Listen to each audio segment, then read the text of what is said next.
தோழமை சொந்தங்களுக்கு பணிவான வணக்கங்கள். இன்றைய வகுப்பினை அருமை தோழியர் கிருத்திகா அவர்கள் நடத்த இருக்கின்றார்கள். ஏற்கனவே நிறைய பாடங்களை முடித்துவிட்டால் அதனுடைய தொடர்ச்சியாக இந்த பாடம் இன்று நடத்தப்படுகிறது. இனி தொடர்ச்சியாக PO ரெகுலேஷன்ஸிலே பாடங்கள் இருக்கும். அனைவரும் கவனமாக பாடத்தை கவனிக்குமாறு கேட்டுக்கொள்கிறேன். அனைவருக்கும் இனிய மாலை வணக்கங்கள். ஸோ ரொம்ப நாள் கழிச்சு நம்ம இந்த PO ரெகுலேஷன்ஸோட கண்டினியூவேஷன் கிளாஸ், ஐ திங்க் இது என்னோட 7வது கிளாஸ். ஸோ எல்லாரும் மீட் பண்ணியிருக்கோம். முந்தைய வகுப்புல நம்ம PO ரெகுலேஷன்ஸ் ஒரு ரெகுலேஷன் பை ரெகுலேஷன்ஸா நம்ம வந்து ரொம்ப டெப்தா டீடைல்டா பார்த்துட்டு இருந்தோம். Very good evening all. என்னோட வாய்ஸ் ஆடிபிளா இருக்கான்னு ஒருத்தர் மெசேஜ் பண்ணீங்கன்னா அது கண்டினியூ, நான் அப்படியே கண்டினியூ பண்ணிக்கிறேன். Is it clear? Voice audible irka? Okay. Thank you, sir. Thank you so much. Okay. So, இதுக்கு முந்தைய வகுப்புல நம்மளோட 6 கிளாஸ் நம்ம PO ரெகுலேஷனை பொறுத்த வரைக்கும் நம்ம PO கேட் பார்ட் 1ல டெப்தா நம்ம வந்து டீல் பண்ணியிருந்தோம். அதன் தொடர்ச்சியாக இப்போ நம்ம ரெகுலேஷன் நம்பர் 93 இன்னையில இருந்து வகுப்பு பார்க்க போறோம். இதுக்கு அடுத்து நம்ம கண்டினியூவேஷனா எக்ஸாம்ஸ் ரொம்ப நியர்பையா இருக்கிறதுனால கண்டினியூவேஷனா பண்ணிட்டு வில் ஹாவ் ஒரு ரிவிஷன் மாதிரி ஒரு கிளாஸும் கண்டிப்பா வைக்கலாம். ஏன்னா ரொம்ப கேப் ஆயிடுச்சு. போன கிளாஸ்க்கும் இப்பக்கும் ரொம்ப நாள் முன்னாடி பார்த்த மாதிரி இருக்கு. ஸோ இது எல்லாமே போர்ஷன் கம்ப்ளீட் பண்ணிட்டு கண்டிப்பா ஒரு குவிக்கான ஒரு ரிவிஷன் கிளாஸும் நம்ம வந்து பிஃபோர் எக்ஸாம் நம்ம கண்டிப்பா நம்ம வச்சுக்கலாம். சரி, இன்றைய வகுப்புல நம்ம இந்த போன வகுப்புல எது வரைக்கும் நம்ம பார்த்திருந்தோம் அப்படின்னா புக் போஸ்ட் அப்படின்றத கம்ப்ளீட் பண்ணி அதுக்கு அடுத்தபடியா நம்ம போஸ்ட் ஆஃபீஸ் ரெகுலேஷன்ஸ்ல அமெண்ட்மெண்டா நமக்கு வந்த நியான் போஸ்ட் பத்தி அது வரைக்கும் நம்ம பார்த்திருந்தோம். அதன் தொடர்ச்சியாக நம்ம இன்னைக்கு ரெகுலேஷன் நம்பர் 93 அதை வந்து நம்ம தொடர்ச்சியா பார்க்க போறோம். ஸோ தட் இஸ் நம்ம இன்லேண்ட் நம்மளோட மெயில்ஸ் 1 by 1 பார்த்துட்டு வந்த அந்த வகையில இன்னைக்கு நம்ம வகுப்புல நம்ம பார்க்க போறது என்னன்னு பாத்தீங்கன்னா த literature for blind. So blind literature அப்படின்னு நம்ம முன்னாடி படிச்சிருந்தோம், அதுதான் same literature for blind. So இதுல என்னென்ன மாதிரி அனுப்பலாம், இதனுடைய கண்டிஷன்ஸ் என்னன்றதெல்லாம் பார்க்கலாம். ஸோ எந்த வகையான ஒரு பேப்பர்ஸ் அல்லது பீரியாடிக்கல்ஸ், பத்திரிகைகள், பருவ இதழ்கள், அதாவது பிரெயில் ஸ்கிரிப்ட் இருக்கக்கூடிய, அதாவது பார்வையற்றோருக்காக இருக்கக்கூடிய பிரத்யேகமான ஸ்பெஷல் டைப்பா இருக்கக்கூடிய எல்லா விதமான பேப்பர்ஸ், புத்தகங்கள், புக்ஸ், பீரியாடிக்கல்ஸ், பருவ இதழ்கள் எல்லாமே இந்த லிட்ரேச்சர் ஆஃப் பிளைண்ட் அப்படின்ற அந்த ஒரு நம்ம கண்டிஷன்ல அந்த ஒரு நம்ம கிளாஸ் கீழே நம்ம தாராளமா அனுப்பலாம். ஆனா subject to the following conditions. என்னென்ன நிபந்தனைகள் வகுக்குறாங்க அப்படின்னு பாத்தீங்கன்னா, இதுல நான் முன்கூட்டியே குறிப்பிட்ட மாதிரி பார்வையற்றோர்களுக்காக இருக்கக்கூடிய பிரத்யேகமான மெட்டீரியல்ஸ் மட்டும்தான் இருக்கணும். அண்ட் இதுல எந்த விதமான ஒரு கம்யூனிகேஷனும் இருக்கவே கூடாது. எந்த விதமான ஒரு தகவலும், அது எழுத்துப்பூர்வமாக இருந்தாலும் சரி, பிரிண்ட் செய்யப்பட்டிருந்தாலும் சரி, எந்த விதமான கம்யூனிகேஷனும் அல்லாத பார்வையற்ற பிளைண்டுக்காக இருக்கக்கூடிய பிரத்யேகமான மெட்டீரியல்ஸ், புக்ஸ், ஆடியோ டேப்ஸ், இது எல்லாமே நம்மளோட லிட்ரேச்சர் ஆஃப் பிளைண்ட்ல அனுப்பிச்சுக்கலாம். இதுக்கு ஒரே ஒரு எக்ஸெப்ஷன், அதாவது விதிவிலக்கு என்ன சொல்றாங்க அப்படின்னா, நீங்க அனுப்பக்கூடிய இந்த புத்தகங்கள் இல்ல டேப்ஸ் இதனுடைய டைட்டிலோ, அதாவது நம்மளுடைய முன்னே இருக்கக்கூடிய இண்டெக்ஸ் டைட்டில், அதை மட்டும் வேணா அனுப்பி கொள்ளலாமே தவிர வேற எந்த விதமான ஒரு எழுத்துப்பூர்வமாகவோ அல்லது பிரிண்ட் செய்யப்பட்ட கம்யூனிகேஷனும் இருக்கக்கூடாது அப்படின்றத மனசுல வச்சுக்கோங்க. அண்ட் ஆல்வேஸ் இந்த லிட்ரேச்சர் ஃபார் பிளைண்ட்ல என்ன மாதிரியான கண்டென்ட்ஸ் அப்படி ஸ்பெஷலாக அனுப்பினாலும் அதுல மேல ஒரு அவுட் சைட்ல ஒரு இன்ஸ்கிரிப்ஷன்ல லிட்ரேச்சர் ஃபார் பிளைண்ட் அப்படின்றதை எழுதி பிரிண்ட் பண்ணி சென்டர் வந்து தன்னுடைய சென்டர் அட்ரஸோட குறிப்பிட்டு இதை அனுப்ப வேண்டும். சோ இது பேசிக்கான கண்டிஷன்ஸ். இது போக என்ன சொல்றாங்கன்னா, இந்த பிளைண்ட் லிட்ரேச்சர் இந்த பேக்கெட்டை நம்ம எப்படி அனுப்பலாம் அப்படின்னு பாத்தீங்கன்னா, இதை மேல் உரை ஒரு கவர் இல்லாமலும் அனுப்பலாம், அல்லது கவர் பண்ணி நம்ம ஒரு ரேப் பண்ணி 2 எண்ட்ஸ்லயுமே, அதாவது இரு முனைகளிலுமே ஓப்பனா வந்து விடலாம். சோ இது எப்படி இருக்கணும் அப்படின்னு பாத்தீங்கன்னா, என்ன இதுக்கான இது பாத்தீங்கன்னா, எளிதாக இதுல உள்ள என்ன கண்டென்ட்ஸ் இருக்கு அப்படின்றத ஆய்விற்காக யார் வேணாலும் எடுத்து பார்க்கும் வண்ணம் அட்லீஸ்ட் ஒன்னு கவர் பண்ணாமலும் இருக்கலாம், அல்லது கவர் பண்ணினா 2 பக்கமும் ஓப்பனா அந்த மாதிரியான பேக்கேஜோட ஒரு லிட்ரேச்சர் ஃபார் பிளைண்ட் அப்படின்ற பேக்கெட் இருக்கணும். அண்ட் முக்கியமா லிட்ரேச்சர் ஃபார் பிளைண்ட் இந்த கேட்டகரியினுடைய அனுப்பக்கூடிய பொருட்களுடைய அதிகபட்ச எடை எவ்வளவு இருக்கணும் பாத்தீங்கன்னா 7 கிலோகிராம்ஸாக இருக்கலாம். சோ மேக்சிமம் வெயிட் இதுக்கு 7 கிலோகிராம். ஸோ மேக்சிமம் வெயிட் வந்து இது இந்த கேட்டகரியில வந்து பாத்தீங்க அப்படின்னா 7 kilograms. அதே மாதிரி நம்ம போன ஸ்லைட்ல பார்த்தோம், இதுல என்னெல்லாம் பண்ணா பீரியோடிக்கல்ஸ், எந்த விதமான பேப்பர்கள், பருவ இதழ்கள், பீரியோடிக்கல்ஸ், புக்ஸ் அனுப்பலாம்னு பார்த்தோம். இது மட்டும் இல்லாம இதுல பாருங்க தேர்ட் பாயிண்ட்ல என்ன சொல்றாங்க அப்படின்னு பாத்தீங்கன்னா லைக் ஆடியோ டேப்ஸ் கூட அனுப்பலாம் அப்படின்ற மாதிரி சொல்றாங்க. ஸோ எந்த மாதிரி அப்படின்னா இந்த பிளைண்டுக்கு என்றே, இந்த பார்வையற்றவர்களுக்காகவே அதிகாரப்பூர்வமாக அங்கீகரிக்கப்பட்ட ஒளி பதிவுகள் இல்லைன்னா ஸ்பீச் மூலியமா, பேச்சு மூலியமா அவங்களுக்கு கொடுக்கப்படக்கூடிய செய்திகள் அடங்கிய டேப்ஸ், இதெல்லாம் வந்து பாத்தீங்க அப்படின்னா அதாவது இந்த இதற்கென்று இருக்கக்கூடிய அபிஷியலான ரெகக்னைஸ்ட் பிளைண்ட் இன்ஸ்டிடியூஷன் இருக்காங்க இல்லையா, அவங்க வந்து இந்த மாதிரியான பிளைண்ட் பீப்புளுக்கு தாராளமாக அனுப்பலாம். ஸோ இது வெறும் புக்ஸ், பீரியாடிக்கல்ஸ் மட்டும் இல்லாம ஆடியோ பிலிம்ஸ், டிஸ்க், டேப்ஸ், இல்ல ஸ்போக்கன் மெசேஜஸ், பேச்சு விதமான செய்திகள் அடங்கின ஏதாவது ஒரு அந்த மாதிரியான விஷயங்களை கூட தாராளமாக இந்த லிட்ரேச்சர் ஃபார் பிளைண்ட் அப்படின்ற இதுக்குள்ள அனுப்பிக்கலாம். சோ இது நமக்கு தெரிஞ்ச விஷயம்தான். இந்த லிட்ரேச்சர் ஃபார் பிளைண்ட் அப்படின்ற கேட்டகரிக்கு எந்த விதமான போஸ்டேஜ் அப்படின்றது கிடையாது. பட் ரொம்ப ரொம்ப முக்கியமா ஏர் மெயில் ஃபீ அப்படிங்கிறது கண்டிப்பாக உண்டு. சோ ஒருவேளை இதை வந்து நம்ம ஏர்ல டிரான்ஸ்மிட் பண்ணணும்னு நினைச்சோம்னா ஏர் மெயில் ஃபீ, அந்த ஏர் சார்ஜ், சர்சார்ஜ் கண்டிப்பாக உண்டு. ஆனால் இதற்கு போஸ்டேஜ் அதாவது கட்டணம் என்பது இந்த கேட்டகரிக்கு கண்டிப்பாக கிடையாது. ஓகேங்களா? சோ இதான் லிட்ரேச்சர் ஆஃப் பிளைண்டோட பேசிக்கான கண்டிஷன்ஸ். ஒருவேளை விதிமீறல்கள் ஏதாவது இருந்தால், இதுல அனுமதிக்கப்பட்ட அந்த பொருட்கள் தவிர வேற ஏதாவது பொருட்கள் அனுப்புனாங்களே ஆனால், இல்ல மேக்சிமம் வெயிட் தாண்டி அனுப்புறாங்க, இந்த மாதிரி விதிமீறல்கள் ஏதாவது இருப்பின், சோ இதுக்கு எப்படி வந்து நமக்கு வந்து டாக்ஸேஷன் அப்படின்னு பாத்தீங்கன்னா இதை வந்து டபுள் த போஸ்டேஜாக ட்ரீட் பண்ணும். அதாவது எந்த ஆன் ரெலவென்ட் போஸ்டல் ஐட்டம், இதை எந்த போஸ்டல் ஐட்டமாக நம்மளால டீல் பண்ண முடியுமோ அந்த போஸ்டல் ஐட்டமாக நம்ம டீல் பண்ணி, உதாரணத்துக்கு புக் போஸ்டாக ட்ரீட் பண்ண முடியும்னா புக் போஸ்டா ட்ரீட் பண்ணிக்கலாம், அல்லது பார்சலாக ட்ரீட் பண்ண முடியும்னா பார்சல். எந்த ஒரு குறிப்பிட்ட அதற்கு சம்பந்தப்பட்ட போஸ்டல் ஐட்டமாக நம்மளால் அதை எடுத்துக்கொள்ள முடியுமோ அப்படி எடுத்துக்கொண்டு அதற்கான போஸ்டேஜை கணக்கிலிட்டு டபுள் த போஸ்டேஜ் இதற்கான டாக்ஸேஷனாக வசூலிக்கப்படும். சோ இது வந்து ஒரு முக்கியமான விஷயம். டாக்ஸேஷன் அப்படிங்கிறது எப்படி இருக்கும் அப்படின்றத அந்த ஸ்கிரீன்ல காமிச்சிட்டேன். சோ லிட்ரேச்சர் ஃபார் பிளைண்ட்ல முக்கியமா என்ன அப்படின்றத ஒரு அந்த குவிக்கா அந்த போல்ட்ல இருக்கக்கூடாத மட்டும் பாத்துக்கோங்க. இதுல எந்த விதமான கம்யூனிகேஷனும் இருக்கக்கூடாது. எந்த விதமான ஒரு எழுத்துப்பூர்வமாகவோ பிரிண்ட் செய்யப்பட்ட கம்யூனிகேஷன் கட்டாயமாக இருக்கக்கூடாது.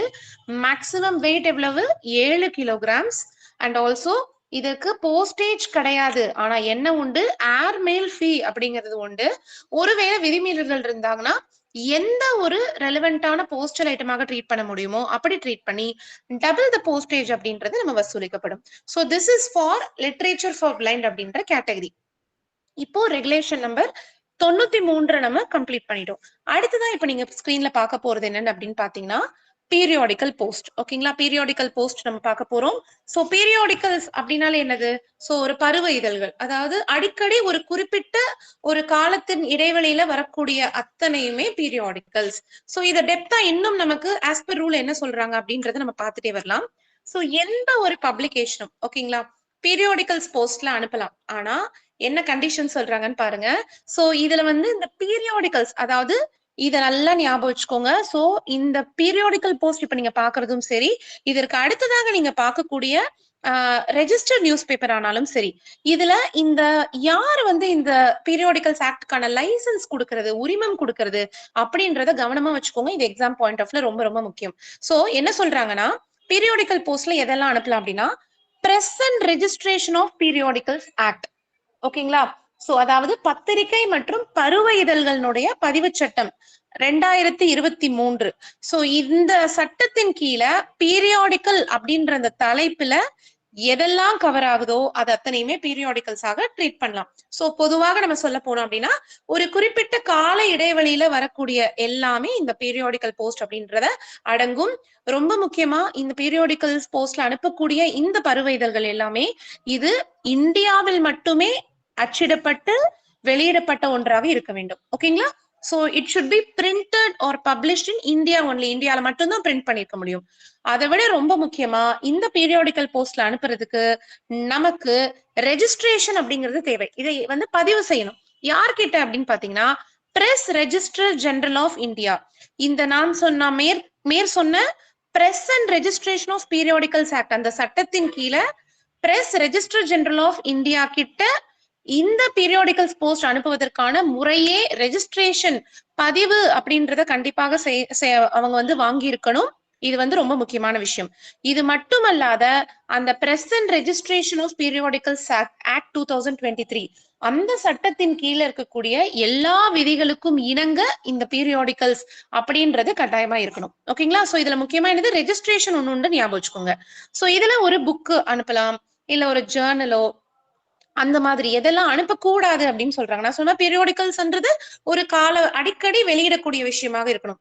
எதெல்லாம் பீரியாடிக்கல் போஸ்ட் அனுப்பக்கூடாது அப்படின்னு பாத்தீங்கன்னா, ஒரு ஸ்டாண்டர்டான புக் அனுப்பக்கூடாது, அல்லது அந்த நீங்க அனுப்பக்கூடிய புக்கோ இல்ல ஜேர்னலோ அதுல எந்த விதமான ஒரு சயின்டிபிக்கான டெக்னிக்கலாக அல்ல கல்வி சம்பந்தப்பட்ட நேச்சராக இருக்கக்கூடியது பீரியாடிக்கல்ஸ்ல அனுப்பக்கூடாது. சோ இந்த மாதிரி ஒரு நிலையான ஒரு புக்கோ, அதாவது ஒரு தடவை வெளியிட்டு இருப்பாங்க, திரும்ப திரும்ப எல்லாம் அது வராது, அந்த மாதிரியான ஒரு ஸ்டாண்டர்டான புக்ஸ், இல்லைன்னா சயின்டிபிக் டெக்னிக்கல் டேட்டா அல்லது கல்வி சம்பந்தப்பட்ட அகடமிக் நேச்சர் இருக்கக்கூடிய அந்த மாதிரி புத்தகங்கள் ஜேர்னல்ஸ் எல்லாம் பீரியாடிக்கல் போஸ்ட்ல அனுப்பக்கூடாது. ஓகேங்களா? இது ஒரு முக்கியமான விஷயம். அடுத்தது இந்த பீரியாடிக்கல் போஸ்ட நம்ம யார்கிட்ட சொன்னோம்? Press register general of India கிட்ட ரெஜிஸ்டர் பண்ணி அதற்கான ரெஜிஸ்ட்ரேஷன் உரிமை, அந்த ரெஜிஸ்ட்ரேஷனை பெற்றிருக்க வேண்டும். ஆனா போஸ்டல் அனுப்புறதுக்கு அப்படின்ற மாதிரியான செப்பரேட்டான தனியான ஒரு ரெஜிஸ்ட்ரேஷன் அப்படிங்கிறது இந்த பீரியாடிக்கல் போஸ்டுக்கு தேவையில்லை.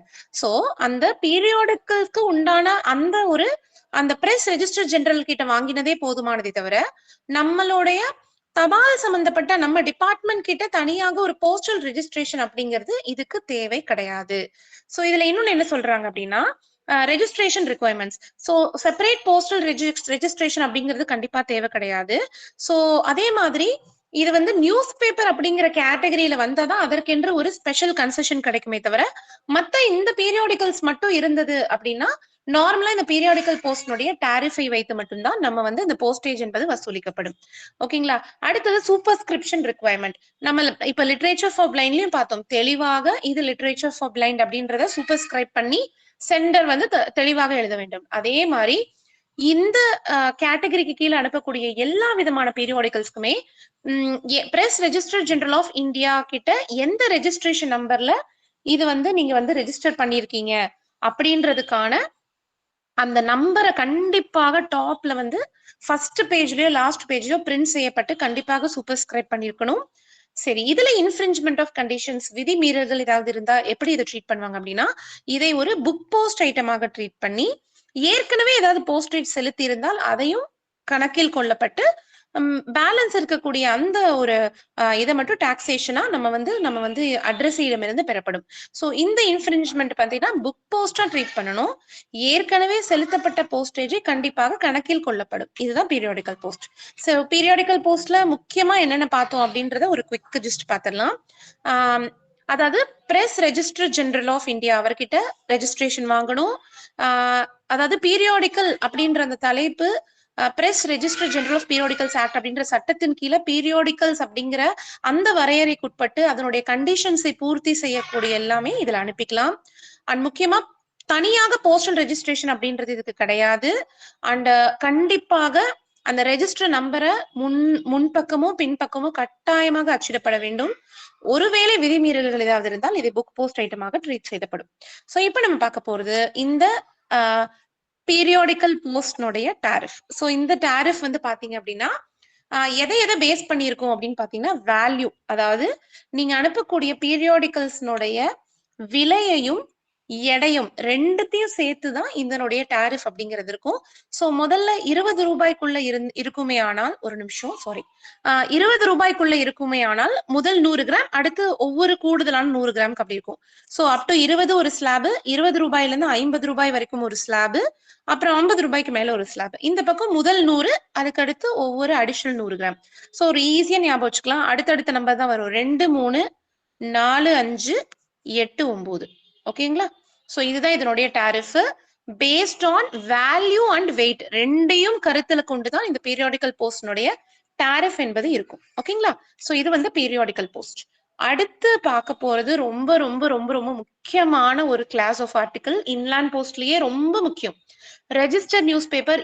இந்த டாபிக்கு கீழே ஒரு ஒரு கேள்வியை ஸ்கிப் பண்ணி எடுத்த கேள்வித்தாள்கள் அப்படிங்கிறது ரொம்ப ரொம்ப அரிது. அந்த அளவுக்கு ரெஜிஸ்டர்ட் நியூஸ் பேப்பர் அப்படின்றது ரொம்ப முக்கியம். சோ அதனால கொஞ்சம் நிதானமா இந்த ரெஜிஸ்டர்ட் நியூஸ் பேப்பரை நம்ம ரொம்ப டெப்தாவே இந்த கிளாஸ் ஆஃப் ஆர்டிகிள நம்ம இப்ப பாத்திரலாம். ஓகேங்களா?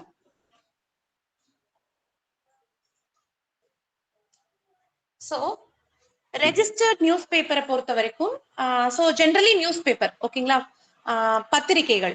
சோ இதுக்கும் நிறைய டேர்ம்ஸ் அண்ட் கண்டிஷன்ஸ் இருக்கு. ரெஜிஸ்ட்ரேஷன் எப்படி வாங்கணும்ன்ற நிறைய விஷயங்கள் இருக்கு. இப்போ ஒண்ணுன்னா பார்க்கலாம். ஓகே, ஒரு நியூஸ் பேப்பர். சோ ஒரு நியூஸ் பேப்பர் வந்து இந்த ரெஜிஸ்டர்ட் நியூஸ் பேப்பர்ல எப்ப அனுப்பலாம் அப்படின்னா, நம்ம பீரியாடிக்கல் போஸ்ட்ல பார்த்தது போலவே இதுவும் இந்த ரெஜிஸ்ட்ரேஷன் ஆஃப் பீரியாடிக்கல்ஸ் ஆக்ட் 2023 பத்திரிகை மற்றும் பருவ அந்த பதிவு சட்டம் இருக்கு பாத்தீங்களா, அதற்கு கீழே நியூஸ் பேப்பர் அப்படிங்கிற அந்த டெபினிஷனுக்கு கீழே இது வருமையானால் கண்டிப்பாக இது வந்து ரெஜிஸ்டர்ட் நியூஸ் பேப்பர்ல அதுக்கு எலிஜிபிள் அப்படின்னு அர்த்தம். அதுல பார்த்தது போகவே இந்த நியூஸ் பேப்பருமே கட்டாயமாக இந்தியாவில் அச்சிடப்பட்டு வெளியிடப்பட்டிருக்க வேண்டும். அண்ட் இதற்கும் ரெஜிஸ்ட்ரேஷன் என்பது யார் கொடுப்பாரே ஆனால் press register general of India. எந்த சட்டத்தின் கீழன்னு பாத்தீங்கன்னா, press and registration of periodicals act 2023.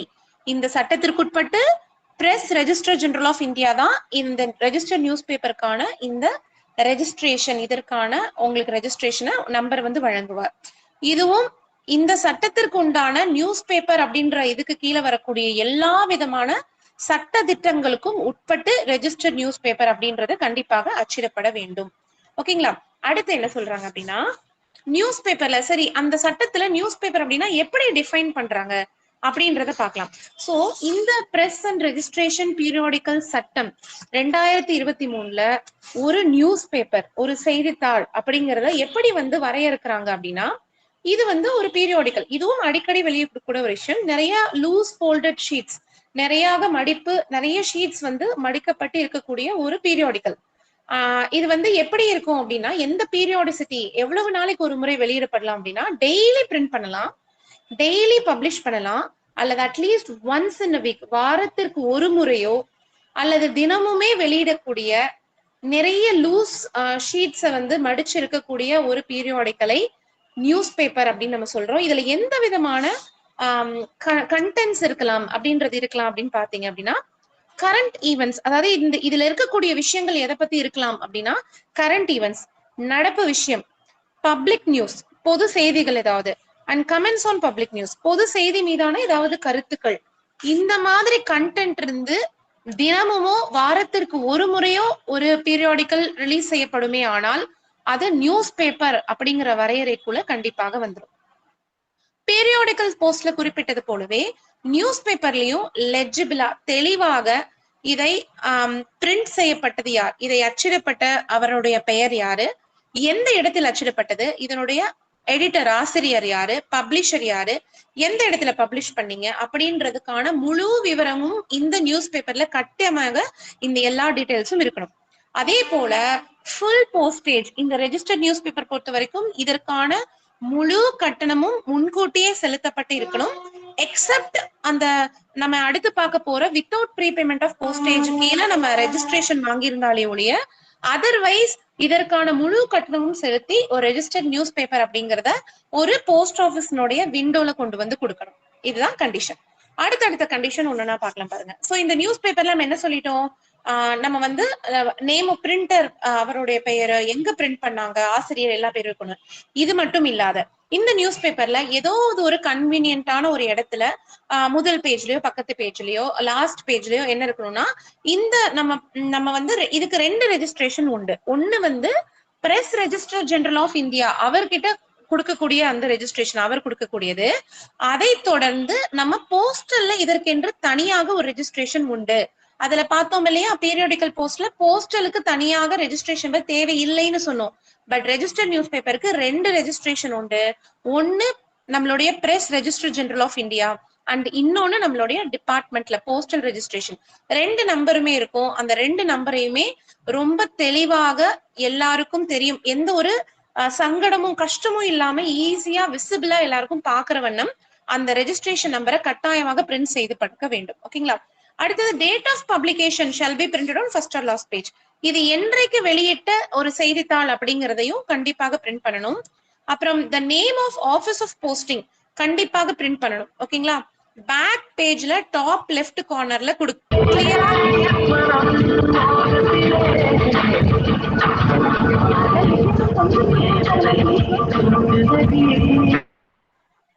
Thank you ma'am. ஓகேங்களா? இது மட்டும் இல்லாம எந்த ஆபீஸ்ல இத போஸ்ட் செய்ய போறாங்க அப்படின்றத பேக் பேஜ்ல டாப் லெஃப்ட் கார்னர்ல தெளிவா போடணும்ன்றாங்க. ஓகேங்களா? இந்த நேம் ஆபீஸ் ஆஃப் போஸ்டிங் அப்படிங்கிறதுக்கான அந்த எந்த ஆபீஸ்ல போஸ்ட் செய்யலாம் அப்படிங்கறதும் நம்ம போஸ்டல் டிபார்ட்மெண்ட் பார்த்துதான் இவங்களுக்கு அலோட் பண்ணுவாங்க. அடுத்தது நான் சொன்ன மாதிரியே நியூஸ் பேப்பருக்கான ரெஜிஸ்ட்ரேஷனுக்கு கொடுக்கக்கூடிய அப்ளிகேஷன்ல நீங்க எங்க போஸ்ட் செய்யணும் அப்படின்றத நீங்கள் கேட்டு அதை அப்ரூவ் செய்யறாங்களோ அந்த போஸ்ட் ஆபீஸ்ல மட்டும்தான் உங்களுக்கு நீங்க போஸ்ட் வந்து கண்டிப்பாக செய்யணும். இது ஒரு முக்கியமான விஷயம். அடுத்தது ஒருவேளை நீங்கள் போஸ்ட் செய்யக்கூடிய அந்த தேதி என்றைக்கு வெளியிட்டாங்களோ அன்னைக்கே கொண்டு வந்து கண்டிப்பா என்ன பண்ணும், போஸ்ட் பண்ணிடணும். ஒருவேளை டேட் ஆஃப் போஸ்டிங் அப்படிங்கிறது ஒரு சண்டேவாகவோ பப்ளிஷ் பண்ணது ஒரு சண்டேவாகவோ அல்லது ஒரு விடுமுறை நாட்களோ கெசட்டட் லீவ் நாட்களோ இருந்ததுன்னா அதுக்கான சக்சீடிங் ஒர்க்கிங் டே அதற்கு அடுத்த வேலை நாள்ல அதை கொண்டு வந்து தாராளமாக நம்மளுடைய போஸ்டல் ஆபீஸ்ல கொண்டு வந்து அதை வந்து நீங்க போஸ்ட் பண்ணிக்கலாம். அடுத்தது ஒருவேளை இந்த ரெஜிஸ்டர்ட் நியூஸ் பேப்பரினுடைய போஸ்ட் செய்யக்கூடிய இடத்தை வந்து மாற்றும்படி ஏதாவது ஒரு சூழ்நிலை எளிமையானால், ஓகேங்களா, அல்லது போஸ்ட் பண்றதுக்கோ பப்ளிஷ் பண்றதுக்கோ ஏதாவது தாமதமோ இல்லை பண்ண முடியல, அந்த நியூஸ் பேப்பர் நம்மளால பப்ளிஷ் பண்ண முடியல, போஸ்ட் பண்ண முடியல அப்படின்ற சூழ்நிலை ஏதாவது இருக்கு, இல்ல அங்கீகரிக்கப்பட்ட ஆபீஸ் ஆஃப் போஸ்டிங்கை தவிர வேற எங்கேயாவது நீங்க போஸ்ட் செய்யணும் அப்படின்ற கட்டாயம் ஏற்பட்டால் அதற்கு 2 நாட்களுக்கு முன்கூட்டியே ஒரு ப்ரையரான முன்கூட்டியே ஒரு அறிவிப்பு அப்படின்றத நம்ம போஸ்ட் ஆபீஸ்க்கு கட்டாயமா கொடுக்கணும்ன்றாங்க. சரி, இந்த 2 நாள் ப்ரையர் இன்டிமேஷன் முன்கூட்டியே சொல்லக்கூடிய அந்த விஷயங்களை வந்து ஹெட் ஆஃப் த டிவிஷனுடைய ஹெட்டோ அல்லது இண்டிபெண்டன்ட் கெசட்டட் போஸ்ட் மாஸ்டரோ இதற்கான அந்த அவங்க சொல்லக்கூடிய அந்த காரணங்கள் வந்து சாட்டிஸ்ஃபை ஆகுமே ஆனால் இந்த 2 நாள் ப்ரையர் இன்டிமேஷன் அப்படிங்கறத வந்து ரத்து செய்யலாம், தள்ளுபடி செய்யலாம். பரவாயில்ல இருக்கட்டும், அக்செப்ட் பண்ணலாம் அப்படின்னு பண்ணிக்கலாம். அடுத்தது த நம்பர் ஆஃப் டேஸ், எத்தனை நாள், வாரத்திற்கு எத்தனை நாள்கள் போஸ்ட் செய்யலாம், எந்தெந்த தேதிகளில் அப்படி போஸ்ட் செய்யலாம், எந்த அலுவலகத்தில் போஸ்ட் செய்யலாம் அப்படின்றதுக்கான அப்ரூவல் கொடுப்பது யாரு அப்படின்னா ஒரு டிவிஷன் ஹெட்டோ அல்லது இண்டிபெண்டன்ட், நம்ம பார்த்தோம் இல்லையா கிளாஸ் 1 போஸ்ட் மாஸ்டர் நம்ம இனிஷியலா பார்த்திருப்போம், அந்த மாதிரி ஒரு கெசட்டட் போஸ்ட் மாஸ்டரோ இதற்கான எல்லா அப்ரூவலும் கொடுக்கலாம். அதே மாதிரி எந்த நியூஸ் பேப்பரும் அவங்க யூஸ்வலா போஸ்ட் செய்யக்கூடிய பிரதிகள்ல ஒரு கேலண்டர் இயர் ஜனவரியில இருந்து டிசம்பர் வரைக்கும் அவர்கள் பொதுவாக எவ்வளவு இஷ்யூஸ் பண்ணுவாங்களோ இதழ்கள் வெளியிடுவாங்களோ அதற்கு பாதிக்கும் கம்மியா பப்ளிஷ் பண்ணி போஸ்ட் பண்ணக்கூடாது. அந்த லெவலை வந்து அவங்க மெயின்டைன் பண்ணிக்கிட்டே இருக்கணும். சோ இது ஒரு முக்கியமான விஷயம். அடுத்தது நம்மளுடைய ஆபீஸ் ஆஃப் போஸ்டிங் இல்ல அந்த வரம்புக்கு மீறி வேற எங்கேயாவது வெளியில இந்த நியூஸ் பேப்பரை போஸ்ட் செய்ய வேண்டும் அப்படின்னா அதற்கு அந்த சம்பந்தப்பட்ட அதிகார வரம்புல இருக்கக்கூடிய ஹெட் ஆஃப் த சர்க்கிளோ அல்லது ஹெட் ஆஃப் த ரீஜியனோ அவங்கதான் இதுக்கான பர்மிஷனை வந்து கிராண்ட் பண்ணணும். ஓகேங்களா? அதே மாதிரி அங்கீகரிக்கப்பட்ட பிரதிகளை விட நம்பர் ஆஃப் காப்பீஸை விட அதிகமா போஸ்டும் தாராளமா பண்ணலாம். ஆனா இதற்கும் கண்டிப்பா அந்த சம்பந்தப்பட்ட போஸ்ட் மாஸ்டருக்கோ அவர்களுக்கு ரைட்டிங்ல இது என்ன காரணம் அப்படின்றதுக்கான கண்டிப்பாக ஒரு ரிட்டனான ஒரு அதற்கான கம்யூனிகேஷன் கண்டிப்பாக கொடுக்கணும். அதுவே காப்பீஸ் வந்து பிரதிகள் கம்மியாக இருக்கும், யூஸ்வலா நமக்கு ஆத்தரைஸ் பண்றதுல கம்மியாகும்னா அதுக்கு ஒன்றும் பிரச்சனை கிடையாது, அதுக்கு எந்த விதமான அப்ஜெக்ஷனும் வந்து கிடையாது. ஆனா முன்கூட்டியே சொன்ன மாதிரி ஒரு வருஷத்துல வெளியிடக்கூடிய அட்லீஸ்ட் அந்த வெளியீடுகள்ல ஒரு பாதி பிரதிகளுக்கு கீழே போஸ்ட் பண்ணக்கூடாது. அண்ட் இந்த ரெஜிஸ்டர்ட் நியூஸ் பேப்பரையும் ரேப்பரில் ஒரு மேல் உரை இல்லாமலும் பண்ணலாம் அல்லது ரேப்பர் போட்டாலும் 2 பக்கமும் ஓப்பனாக இருக்கணும். சோ ரொம்ப ஈஸியா ரிமூவ் பண்ணி நம்ம போஸ்ட் ஆபீஸ்ல யார் வேணாலும் அதை ஆய்வுக்குட்படுத்தப்படும் வண்ணம் கிளியரா விசிபிளா இருக்கிற மாதிரி அந்த மாதிரியான பேக்கேஜ் கண்டிப்பா வரணும்.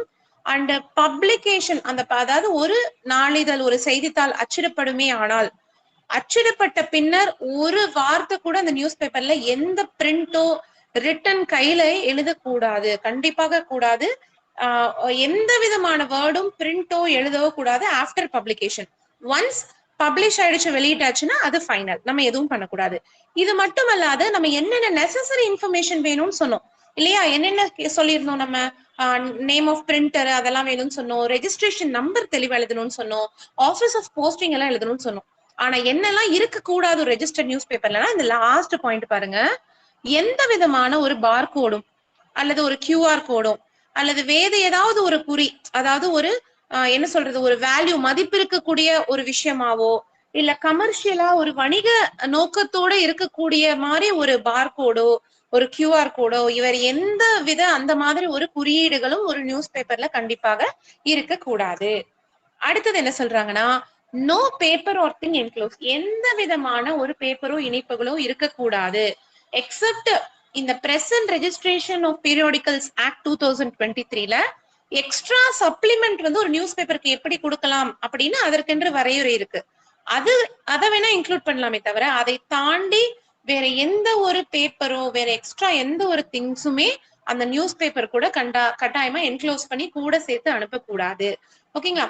எந்த ஒரு அடுத்து என்ன சொல்றாங்கன்னா நெக்ஸ்ட் பாயிண்ட், இந்த ரெஜிஸ்டர்ட் நியூஸ் பேப்பர் அப்படின்றது ஏதோ ஒரு காரணத்தினால டெலிவர் பண்ண முடியல ஃபார் எனி ரீசன் அப்படின்னா அது கண்டிப்பாக சென்டருக்கு நம்ம திருப்பி அனுப்பிச்சிருவோம். இந்த சென்டர் பொறுத்த வரைக்கும் இது யாரெல்லாம் கொண்டு வந்து கொடுக்கலாம் அப்படின்னா, பப்ளிஷரோ எடிட்டரோ ஓனரோ மேனேஜர் யாரு வேணா நமக்கு போஸ்ட் ஆபீஸ்ல கொண்டு வந்து போஸ்ட் பண்ணலாம்.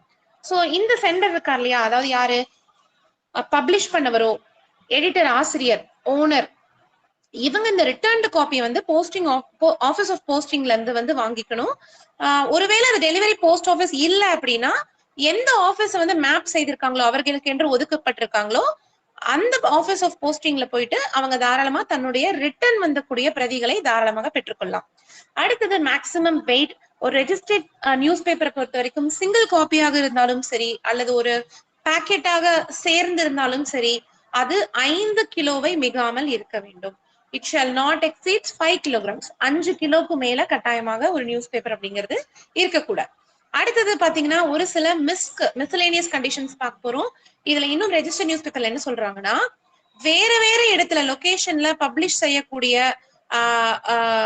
இதழ்களுக்கு மல்டிபிள் போஸ்டல் ரெஜிஸ்ட்ரேஷன் கூட வாங்கிக்கலாம். டிபெண்ட்ஸ் அப்பான் அந்த ஏரியா. சோ வேற வேற இடத்துல வந்து நீங்க வந்து பப்ளிஷ் பண்றீங்களா அப்படின்னா மல்டிபிள் நிறைய ஒன்றுக்கு மேற்பட்ட போஸ்டல் ரெஜிஸ்ட்ரேஷன் தாராளமாக பெற்றுக்கொள்ளலாம். அதே மாதிரி பப்ளிஷர்னுடைய பெயர் ஓனர் எடிட்டர் யாராவது அவங்களோட பெயர் மாறுமையானால் அதுக்கு அதை பத்தின return request head of the டிவிஷனோ போஸ்ட் மாஸ்டர் கிட்டயோ கொடுத்து ஃப்ரெஷ்ஷான ஒரு ரெஜிஸ்ட்ரேஷனை வந்து கண்டிப்பாக வந்து பெற்றுக்கொள்ளணும். ஓகேங்களா? கண்டிப்பா பண்ணணும். ஃப்ரெஷ் RNI வந்து சப்மிட் பண்ணணும். இது வந்து கவர்மெண்ட் பப்ளிகேஷன் ஆஃப் கவர்மெண்ட்டுக்கு மட்டும் இது விலக்கு வந்து கொடுத்திருக்காங்க.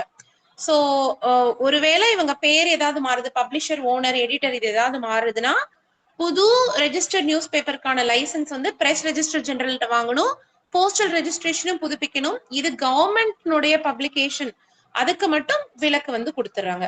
அதே மாதிரி நியூஸ் பேப்பர்னுடைய தலைப்பு, பப்ளிஷ் செய்யக்கூடிய இடம், நம்மளோட அதிகார வரம்புக்கு ஏதாவது வருமையானால் அதே மாதிரி கரண்ட் ரெஜிஸ்ட்ரேஷன் அப்படிங்கிறது கேன்சல் ஆயிட்டு ஒரு ஃப்ரெஷ்ஷான ஒரு ரெஜிஸ்ட்ரேஷன் அவங்க அந்த ப்ராப்பரான ப்ரொசீஜர் எல்லாம் ஃபாலோ பண்ணி ரிட்டர்ன் ரெக்வஸ்ட் எல்லாம் கொடுத்து வாங்கணும். சோ இது ஒரு சில கண்டிஷன்ஸ்.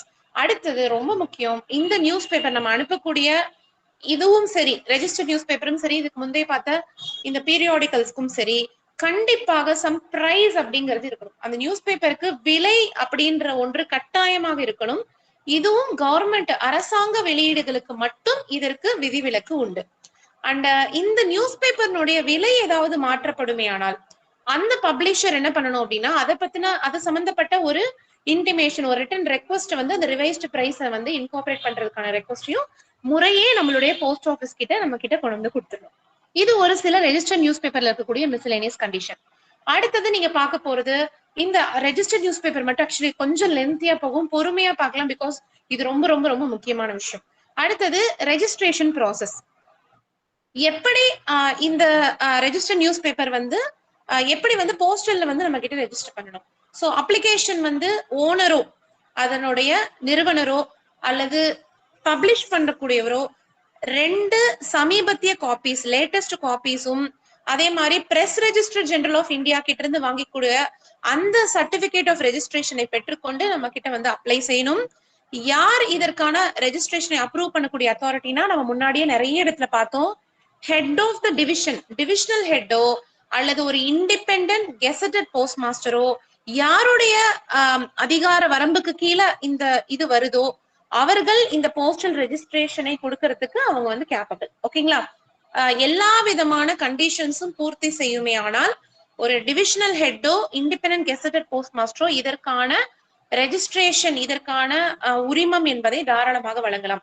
பொதுவாக அப்ளிகேஷன் கொடுத்ததுல இருந்து 30 நாட்களுக்குள்ளாக எல்லா விதமான கண்டிஷன்ஸும் எல்லா விதமான இதுவுமே பூர்த்தி செய்யுமே ஆனால் அதற்கான ரெஜிஸ்ட்ரேஷன் என்பதை இவர்கள் வழங்க வேண்டும். இதற்கான கால வரையறை இதுதான். அடுத்தது இந்த ரெஜிஸ்ட்ரேஷன் எவ்வளவு நாளுக்கு செல்லும் அப்படின்னு பாத்தீங்க அப்படின்னா, சோ ஃபர்ஸ்ட் ரெஜிஸ்ட்ரேஷன் அப்படிங்கிறது பாத்தீங்கன்னா ஆக்சுவலா ஃப்ரீ. இந்த ரெஜிஸ்டர் நியூஸ் பேப்பர்ல ரெஜிஸ்டர் செய்வதற்கு அப்படின்றதுக்காக எந்த வித ஒரு கட்டணமுமே நம்ம நிர்ணயிக்கப்படல. முறையே அப்ளிகேஷன் முறையா எல்லா விதமான டாக்குமெண்ட்ஸ் கொடுத்து அவங்க தாராளமா ரெஜிஸ்டர் பண்ணிக்கலாம். இந்த ரெஜிஸ்ட்ரேஷன் எவ்வளவு நாள் நிலுவையில் இருக்கும்னு பாத்தீங்கன்னா, என்னைக்கு இந்த ரெஜிஸ்ட்ரேஷன் வாங்குறாங்களோ அன்னையில இருந்து அதுக்கு அடுத்து 3வது வருஷம் வரக்கூடிய 31வது டிசம்பர் வரைக்கும் செல்லுபடியாகும். இப்போ உதாரணத்துக்கு இப்போ என்னது நமக்கு வந்து மே 2026. அப்ப இன்னைக்கு ஒரு ரெஜிஸ்ட்ரேஷன் வாங்குறாங்க அப்படின்னா 26 வாங்கிக்கோமா, 27, 8, 9. சோ 31/12/2029 வரைக்கும் 3வது கேலண்டர் இயர்னுடைய அந்த டிசம்பர் 31ஆம் தேதி வரைக்கும் இந்த ரெஜிஸ்டர்ட் நியூஸ் பேப்பர்னுடைய ரெஜிஸ்ட்ரேஷன் அப்படிங்கிறது செல்லுபடியாகும். அடுத்தது ரினிவல் புதுப்பிக்கிறதும் எவ்வளவு வருஷம் உங்களுக்கு அது ஃபோர்ஸ்ல இருக்கும்னு பாத்தீங்கன்னா, ஒவ்வொரு 3 வருஷத்துக்கும் ஒரு முறை இந்த ரெஜிஸ்டர் நியூஸ் பேப்பர்னுடைய ரெஜிஸ்ட்ரேஷன் அப்படிங்கிறதுக்கான கால வரையறை. சரி, இந்த ரினியூவல் பண்ணோம் அப்படின்னு சொன்னோம் பாத்தீங்களா, அந்த ரினியூவல் அப்படிங்கிறது எப்ப கொடுக்கணும் அப்படின்னா, நான் சொன்னேன் 31 டிசம்பர் வரைக்கும் அது வேலிடிட்டி இருக்குன்னு. எப்ப கொடுக்கணும்னா 3 மாசம் முன்னதாகவே, எப்பொழுது காலாவதி ஆகிறதோ அதற்கு 3 மாசம் முன்னாடியே அதே போல 2 காப்பி சமீபத்திய லேட்டஸ்ட் இஷ்யூ பண்ண ரெஜிஸ்டர்ட் நியூஸ் பேப்பர் 2 காப்பீஸோட அப்ளிகேஷன் எல்லாம் வச்சு 3 மாசத்துக்கு முன்னாடி அப்ளை பண்ணும். அப்படின்னா என்ன அர்த்தம், செப்டம்பர் மாசமே செப்டம்பர் 30 செப்டம்பருக்குள்ளாகவே என்ன பண்ணும், ரினிவல்கான புதுப்பிக்கிறதுக்கான எல்லா அப்ளிகேஷனும் கொடுக்கணும். ஒருவேளை செப்டம்பர் தாண்டிருச்சு, 3 மாசத்துக்கு முன்னதா கொடுக்கணும், ஆனா செப்டம்பர் தாண்டிருச்சு, ஒரு அக்டோபரோ நவம்பரோ கொண்டு போய் கொடுக்குறாங்கன்னா அதற்கான லேட் ஃபீயாக உங்களுக்கு 50 ரூபாய் அப்படிங்கிறது வசூலிக்கப்படும். இதுவே ரெஜிஸ்ட்ரேஷனே எக்ஸ்பயர் ஆயிடுச்சு, காலாவதி ஆகிடுச்சு, அந்த 31 டிசம்பரே முடிஞ்சிருச்சு அப்படின்னா அதற்கு லேட் ஃபீ பாத்தீங்கன்னா 100 ரூபாய். இந்த லேட் ஃபீ மட்டும் கரெக்டா புரிஞ்சுக்கோங்க. 3 மாசம் முன்னாடி 31 டிசம்பர் முடியுது, 3 மாசம் முன்னாடி அப்ளிகேஷன் கொடுக்கணும். அப்ப அதுக்கான டெட்லைன் என்ன, 30 செப்டம்பர். செப்டம்பர் 30க்கு முன்னாடி கொடுத்துட்டாங்கன்னா லேட் ஃபீ கிடையாது. அக்டோபர் 1ஆம் தேதியில இருந்து 31 டிசம்பருக்குள்ள கொடுத்தாங்கன்னா லேட் ஃபீ 50 ரூபாய். இதுவே டிசம்பரை தாண்டிருச்சு, எக்ஸ்பயர் ஆயிடுச்சு அப்படின்னா அதற்கான லேட் ஃபீ 100 ரூபாய். சோ இந்த ரினியூவல் புதுப்பித்தல் அப்படிங்கறதும் எந்த மாதிரி எப்ப கிராண்ட் பண்ணுவாங்க அப்படின்னா, நம்ம முன்கூட்டியே சொன்ன மாதிரி பிரசன்ட் ரெஜிஸ்ட்ரேஷன் பீரியாடிகல்ஸ் ஆக்ட் அந்த சட்டத்துல இந்த நியூஸ் பேப்பருக்கு உண்டான எல்லா விதமான கண்டிஷன்ஸும் வரையறைக்குள்ள இருக்குமே ஆனால் கண்டிப்பாக அதுக்கானது கொடுப்பாங்க. சோ எப்படி புது ரெஜிஸ்ட்ரேஷனை 30 நாளைக்குள்ள ப்ராசஸ் பண்ணி கொடுக்கணும்னு சொன்னோமோ அதே மாதிரி எல்லா விதமான நிபந்தனைகளும் வந்து சாட்டிஸ்ஃபை ஆனா ரினியூவல் அப்படிங்கிறது 15 நாட்களுக்குள்ள ரினியூவல் அப்ளிகேஷன் வந்து 15 நாட்களுக்குள்ள வழங்கும். அடுத்தது முக்கியமா நீங்க பார்க்க போறது, இது வந்து பார்த்தாச்சு ரெஜிஸ்ட்ரேஷன் ப்ராசஸ் எல்லாமே. சோ இறுதியா நீங்க பார்க்க போறது இந்த ரெஜிஸ்டர் நியூஸ் பேப்பர்ல என்னன்னு பாத்தீங்கன்னா, without prepayment of postage அப்படிங்கிற ஒரு சேவை. சோ இது என்னன்னு பாத்தீங்கன்னா, நம்ம பார்த்தோம் கண்டிப்பா ஃபுல் போஸ்டேஜ் அப்படிங்கறத பே பண்ணி தான் செய்யும். சோ யார் ஒருவர் எல்லாம் பல்கா போஸ்ட் பண்ணணும், அப்போக்கப்போ எல்லா விதமான பிரதிகளும் நம்மளால போஸ்டேஜ் வந்து செலுத்த முடியாது, தபால் தலை மூலமாகவோ பிராங்கிங் அப்படின்னு நினைக்கிறவங்க, பல்கா நிறைய அனுப்புறவங்க இந்த without prepayment of postage அப்படிங்கிற இந்த வசதியை பெற்றுக்கொள்ளலாம். சோ இதுல என்ன அப்படின்னா, நீங்க போஸ்டேஜ் முன்கூட்டியே நீங்க பண்ண வேண்டாம், மொத்தமாக கணக்கு இந்த ஒரு 15 நாட்கள் அந்த மாதிரி எவ்வளவு நீங்க போஸ்ட் செய்றீங்களோ அதெல்லாம் கணக்குல கொள்ளப்பட்டு அதை மொத்தமாக செலுத்தும் ஒரு வசதிக்கு பேரு தான் without prepayment of postage. ஏற்கனவே நம்ம சொல்லிட்டோம் 2 ரெஜிஸ்ட்ரேஷன் உண்டு. இதுக்கு பிரஸ் ரெஜிஸ்டர் ஜெனரல்ல ஒரு ரெஜிஸ்டர் பண்ணணும், அது போக போஸ்டல் ரெஜிஸ்ட்ரேஷனும் உண்டுன்னு. இந்த WPP என்று சொல்லக்கூடிய without prepayment of postage இருக்கு இல்லைங்களா, இதுக்கு தனியா இன்னொரு லைசன்ஸ், மூன்றாவதாக இன்னொரு ஒரு லைசன்ஸ் வந்து இந்த இதுக்கு வாங்கணும். ஏன், நம்ம போஸ்டேஜ் இல்லாமலே நம்ம கொடுக்கறதுக்கு ஸ்பெஷலான ஒரு செப்பரேட்டான தனியாக ஒரு உரிமம் லைசன்ஸ் அப்படிங்கறத பண்ணணும். அந்த உரிமம் யாரு கொடுப்பா, ஜெனரலா ரெஜிஸ்டர் நியூஸ் பேப்பருக்கு நம்ம என்ன பார்த்தோம், ஹெட் ஆஃப் த டிவிஷனோ அல்லது இண்டிபெண்டன்ட் கெசட்டட் போஸ்ட் மாஸ்டரோ அவங்க கொடுக்கலாம் அப்படின்னு பார்த்தோம். ஆனா இந்த வித்தவுட் ப்ரீபேமெண்ட் ஆஃப் போஸ்டேஜ்க்கான இந்த லைசன்ஸ் உரிமம் அப்படிங்கிறது யார் கொடுத்தாங்கன்னா சம்பந்தப்பட்ட சார் ஓகே ஓகே மியூட் பண்ணிட்டாங்க, தேங்க்யூ. சோ இதுக்கு யாரு வந்து உங்களுக்கான லைசன்ஸ் கொடுப்பாங்கன்னா concern head of the circle or head of the region. யாருடைய அதிகார வரம்புக்குள்ள இந்த போஸ்டிங் இது எங்க வருதோ அதனுடைய ரீஜனல் ஹெட்டோ அல்லது சர்க்கிள் ஹெட்டோ வந்து கொடுப்பாங்க. சோ ஒரு ஓனரோ பப்ளிஷரோ யார் வந்து அட் அ டைம் 500 பிரதிகளுக்கு மேல 500 காப்பீஸ்க்கு மேல பல்கா கொடுக்கக்கூடிய பொட்டன்ஷியல் இருக்கிறவங்க இந்த சேவையை பெற்றுக்கொள்ளலாம். எந்த போஸ்டேஜும் இல்லாம வந்து கொடுத்துக்கலாம். இதுக்கான அப்ளிகேஷனும் ஹெட் ஆஃப் த ரீஜியனோ சர்க்கிள்க்கு முன்னாடி இது வந்து கொடுக்கணும். இதுக்கு வந்து இதுக்கும் ரெஜிஸ்ட்ரேஷன் ஃபீஸ் அப்படின்றதுலாம் கிடையாது, கண்டிஷன்ஸ் எல்லாமே சாட்டிஸ்ஃபை பண்ணும். ஆனால் இதற்கு செக்யூரிட்டி அமௌண்ட் அப்படின்ற ஒண்ணு பே பண்ணும். இது எவ்வளவு பே பண்ணும் அப்படின்னு பாத்தீங்க அப்படின்னா, ஒரு மாதம் டோட்டலா தோராயமாக எவ்வளவு போஸ்டேஜ் ஒரு மாதத்துல அவங்க போஸ்டேஜ் வருமோ அதுக்கு ஈக்குவலண்டாக அதற்கு சமமாக ஒரு போஸ்ட் ஆஃபீஸ் சேவிங்ஸ்ல ஒரு டெபாசிட்டோ அல்லது ஏதாவது ஒரு தேசியமயமாக்கப்பட்ட வங்கியில ஏதாவது ஒரு கேரண்டி பாண்ட் மாதிரியோ எக்ஸிக்யூட் பண்ணி அவங்க தாராளமா அதை நம்ம கிட்ட கொண்டு வந்து கொடுக்கணும். சோ இந்த லைசன்ஸும் நான் சொன்ன மாதிரி head of the circle region எல்லாமே பார்ப்பாங்க. இதுக்கும் வந்து பாத்தீங்கன்னா 30 நாளைக்குள்ள லைசன்ஸ் வந்து கொடுக்கணும் எல்லா நிபந்தனைகளுக்கும் உட்பட்டு. அண்ட் அதே மாதிரி ரெனிவல் ஏதாவது அப்ளை பண்ணாங்கன்னா அதுக்கும் 15 நாட்களுக்குள்ள ரெனிவல் எல்லாமே கொடுக்கணும். சோ இதுதான் without prepayment of postage. So இதுல ஒரு சில கண்டிஷன்ஸும் பிரிஸ்கிரைப் பண்றாங்க. சோ இது வந்து நம்ம போஸ்ட் ஆஃபீஸ்னுடைய விண்டோல தான் கொண்டு போய் கொடுக்கணும். ஜென்ரலி ரெஜிஸ்டர்ட் நியூஸ் பேப்பரே வந்து பாத்தீங்கன்னா லெட்டர் பாக்ஸ்ல அந்த மாதிரி எல்லாம் கிடையாது. சோ இதை வந்து நம்மளுடைய ஆபீஸ்னுடைய கவுண்டர்ல விண்டோல போய் தான் கண்டிப்பா கொடுக்கணும். எல்லா விதமான ரெஜிஸ்ட்ரேஷன் எல்லாமே பிரிண்ட் பண்ணும். மத்த 2 ரெஜிஸ்ட்ரேஷன் பிரஸ் ரெஜிஸ்டர் ஜெனரல் அதை தவிர இந்த WPP அப்படிங்கறத மென்ஷன் பண்ணி இதற்கென்று கொடுத்த ஒரு ஸ்பெஷல் செப்பரேட் லைசன்ஸ்னுடைய அந்த நம்பரையுமே பேப்பர்ல கண்டிப்பா வந்து பிரிண்ட் பண்ணணும். ஓகேங்களா? சோ அடுத்து முக்கியமான விஷயம், அதுக்கப்புறம் வந்து இந்த பேப்பர் கொண்டு வந்து கொடுக்கும் போது வேற என்ன எக்ஸ்ட்ராவா கொடுப்பாங்கன்னா இது கூட ஒரு இன்வாய்ஸ் கொடுப்பாங்க டூப்ளிகேட். இது எதுக்காக அப்படின்னா எத்தனை பிரதிகள் அவர்கள் புக்ஸ் அவங்க வந்து கொண்டு வந்து கொடுக்குறாங்க அப்படின்றத கணக்கு வழக்கு பார்ப்பதற்காக ஒரு இன்வாய்ஸும் கொண்டு வந்து இந்த போஸ்டிங் பத்தின முழு விவரங்களும் அந்த இன்வாய்ஸில் இருக்கும். அதை கொண்டு வந்து விண்டோல கவுண்டர்ல கொண்டு வந்து கொடுப்பாங்க. அடுத்தது இந்த போஸ்டேஜ் அமௌண்ட்டை எப்படி அட்ஜஸ்ட் பண்ணுவாங்க அப்படின்னு பாத்தீங்கன்னா ஒரு மாதத்துல இருமுறை மாதத்தினுடைய 16ஆம் தேதியில 1 முதல் 15க்குள்ள நம்ம போஸ்ட் பண்ண அந்த போஸ்டேஜ் 16ஆம் தேதியும் அடுத்த பாதி மாசத்தினுடையத அடுத்த 1ஆம் தேதியும் இந்த மாதிரி 2 டைமும் வந்து அட்ஜஸ்ட் பண்ணுவாங்க. இதற்கான பில் வந்து ப்ரிப்பேர் பண்ணி அனுப்புவாங்க. இதுக்கான பில் ப்ரிப்பேர் பண்ணி அவங்க கைக்கு வந்து 7 நாட்களுக்குள்ள கண்டிப்பா அவங்க வந்து இந்த பில்ல பே பண்ணி ஆகணும். இல்லை என்றால் அவர்களுடைய லைசன்ஸ் உரிமம் என்பது எந்தவித முன்னறிவிப்பும் இன்றி ரத்து செய்யப்படும். ஓகேங்களா? சோ அதே மாதிரி இது மட்டும் இல்ல, நிபந்தனைகள் மீறுவாங்களே ஆனால் எந்தவித முன்னறிவிப்பும் இல்லாம இவங்களோட உரிமத்தை ரத்து செய்வதற்கான அந்த பவர் வந்து ரீஜனல் ஹெட்டுக்கோ சர்க்கிள் ஹெட்டுக்கோ கட்டாயமாக உண்டு. அடுத்தது ஒருவேளை கட்டணங்களை செலுத்த தவறிய அந்த மாதிரி இருக்கிற போது என்ன பண்ணுவாங்கன்னா அந்த செக்யூரிட்டி டெபாசிட்ல இருந்து அவங்க அதை ரெக்கவர் பண்ணுவாங்க. சோ இது மட்டும் இல்லாம நம்ம போஸ்ட் ஆஃபீஸ் ஆக்ட் 2023 படி எப்படி வந்து அவுட்ஸ்டாண்டிங் அமௌண்ட் நிலுவையில் இருக்கக்கூடிய அமௌண்ட் வந்து எப்படி ரெக்கவர் பண்ணணும் இருக்கோ அதுக்கு முறையே வந்து எல்லா விதமான ஆக்ஷன்லாம் எடுத்து அது கண்டிப்பாக வசூலிக்கப்படும். அதே மாதிரி ரத்து செய்யப்பட்ட உரிமத்தை ஹெட் ஆஃப் த சர்க்கிளோ ரீஜியனோ அவர்களுடைய தனிப்பட்ட முறையில அவங்க வந்து மேபி அதை வேணுமா ரினியூ பண்றதுனா பண்ணலாம்.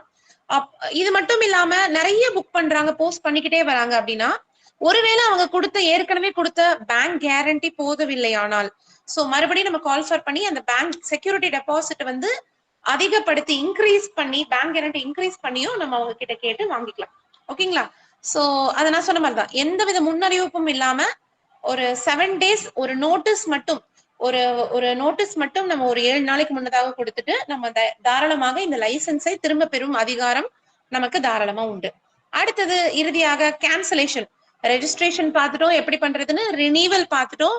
இறுதியாக கேன்சல் ஆஃப் ரெஜிஸ்ட்ரேஷன் எப்படி பண்ணலாம் அப்படின்னா நாம் சொன்ன மாதிரி டிவிஷனல் ஹெட்டோ இண்டிபெண்டன்ட் கெசட்டட் போஸ்ட் மாஸ்டரோ ஓகேங்களா யாரோட அதிகார வரம்பு கீழே இருக்காங்களோ அவங்க இதை வந்து கேன்சல் பண்ணிக்கலாம். எப்போ பண்ணலாம் அப்படின்னா இந்த பிரசன்ட் ரெஜிஸ்ட்ரேஷன் பீரியாடிகல்ஸ் ஆக்ட்னுடைய கண்டிஷன்ஸ் ஏதாவது ஒரு கண்டிஷன்ஸ் வந்து பூர்த்தி செய்யவில்லைன்னா கண்டிப்பா கேன்சல் பண்ணிக்கலாம்.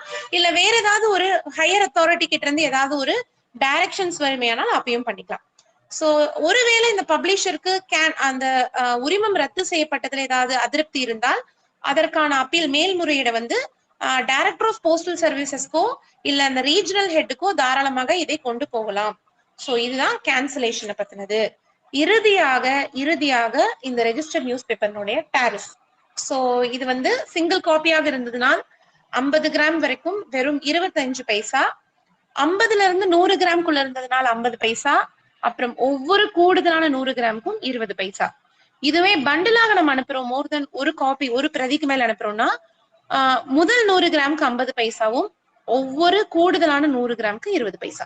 சோ இதுல வந்து பாத்தீங்கன்னா முதல்ல சிங்கிள் காப்பிக்கு மட்டும் 25 பைசான்ற ஒரு ஸ்லாப் வந்துட்டு அப்புறம் 50 20 வரும். பண்டலுக்கு பாத்தீங்கன்னா அப்படியே 100 கிராமுக்குள்ள இருந்தா 50 பைசே, அப்புறம் ஒவ்வொரு கூடுதலான 100 கிராமுக்கும் 20 பைசா.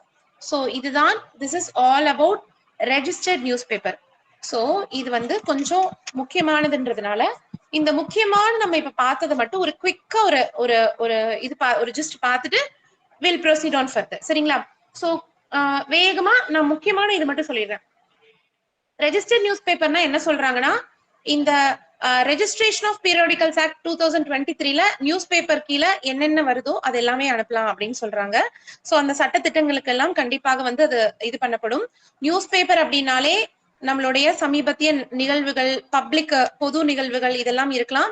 டெய்லி வெளியிடலாம் அல்லது வாரத்திற்கு ஒரு முறையாவது வெளியிடணும். நியூஸ் பேப்பர்னாலே முழு போஸ்டேஜ் வந்து பே பண்ணணும்.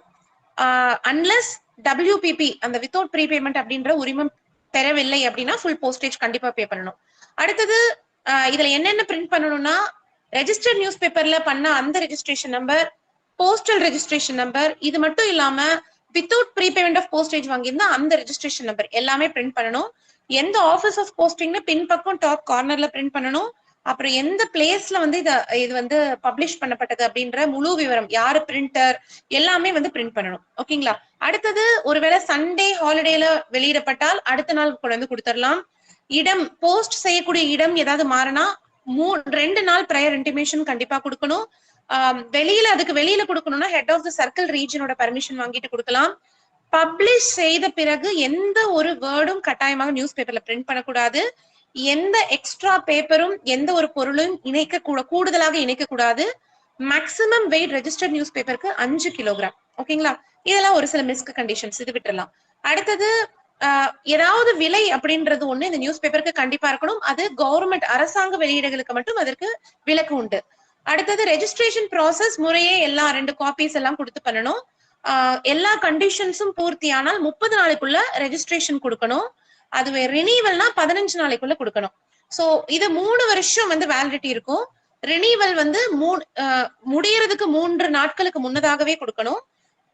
இல்ல அப்படின்னா அந்த எக்ஸ்பிரி ஆகிறதுக்கு முன்னாடி கொடுத்தா லேட் ஃபீ 50. இதுவே 31 டிசம்பர் தாண்டி போனா லேட் ஃபீ அப்படிங்கிறது 100. வித்தவுட் ப்ரீ பேமெண்ட்க்கு கண்டிப்பா தனியே செப்பரேட் லைசன்ஸ் வேணும். இதை யாரு கொடுப்பாங்கன்னா ஹெட் ஆஃப் த சர்க்கிள் ஒரு ரீஜியன். 500 பிரதிகளுக்கு மேல ஒரே டைம்ல கொடுக்கறவங்களுக்கு மட்டும்தான் இந்த WPP அப்படின்றது கொடுப்பாங்க. இதுக்கு ஒரு செக்யூரிட்டி டெபாசிட் கண்டிப்பா கட்டணும்.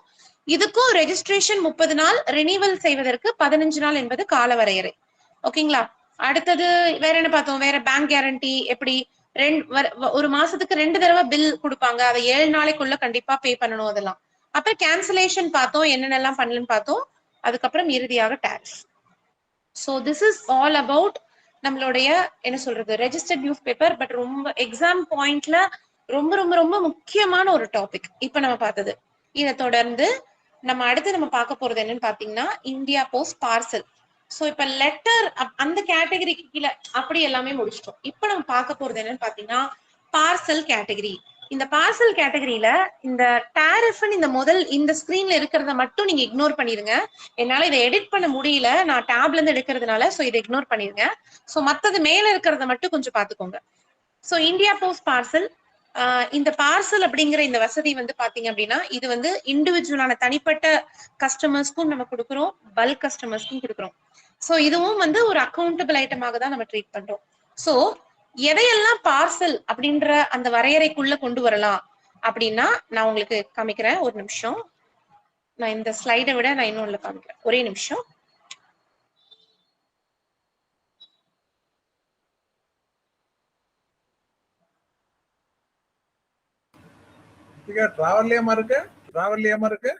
சார் இல்ல சார், அந்த லேப்டாப் கொஞ்சம் இஷ்யூ சார், அதனால டேப்ல இருந்து எடுக்கிறேன் சார்.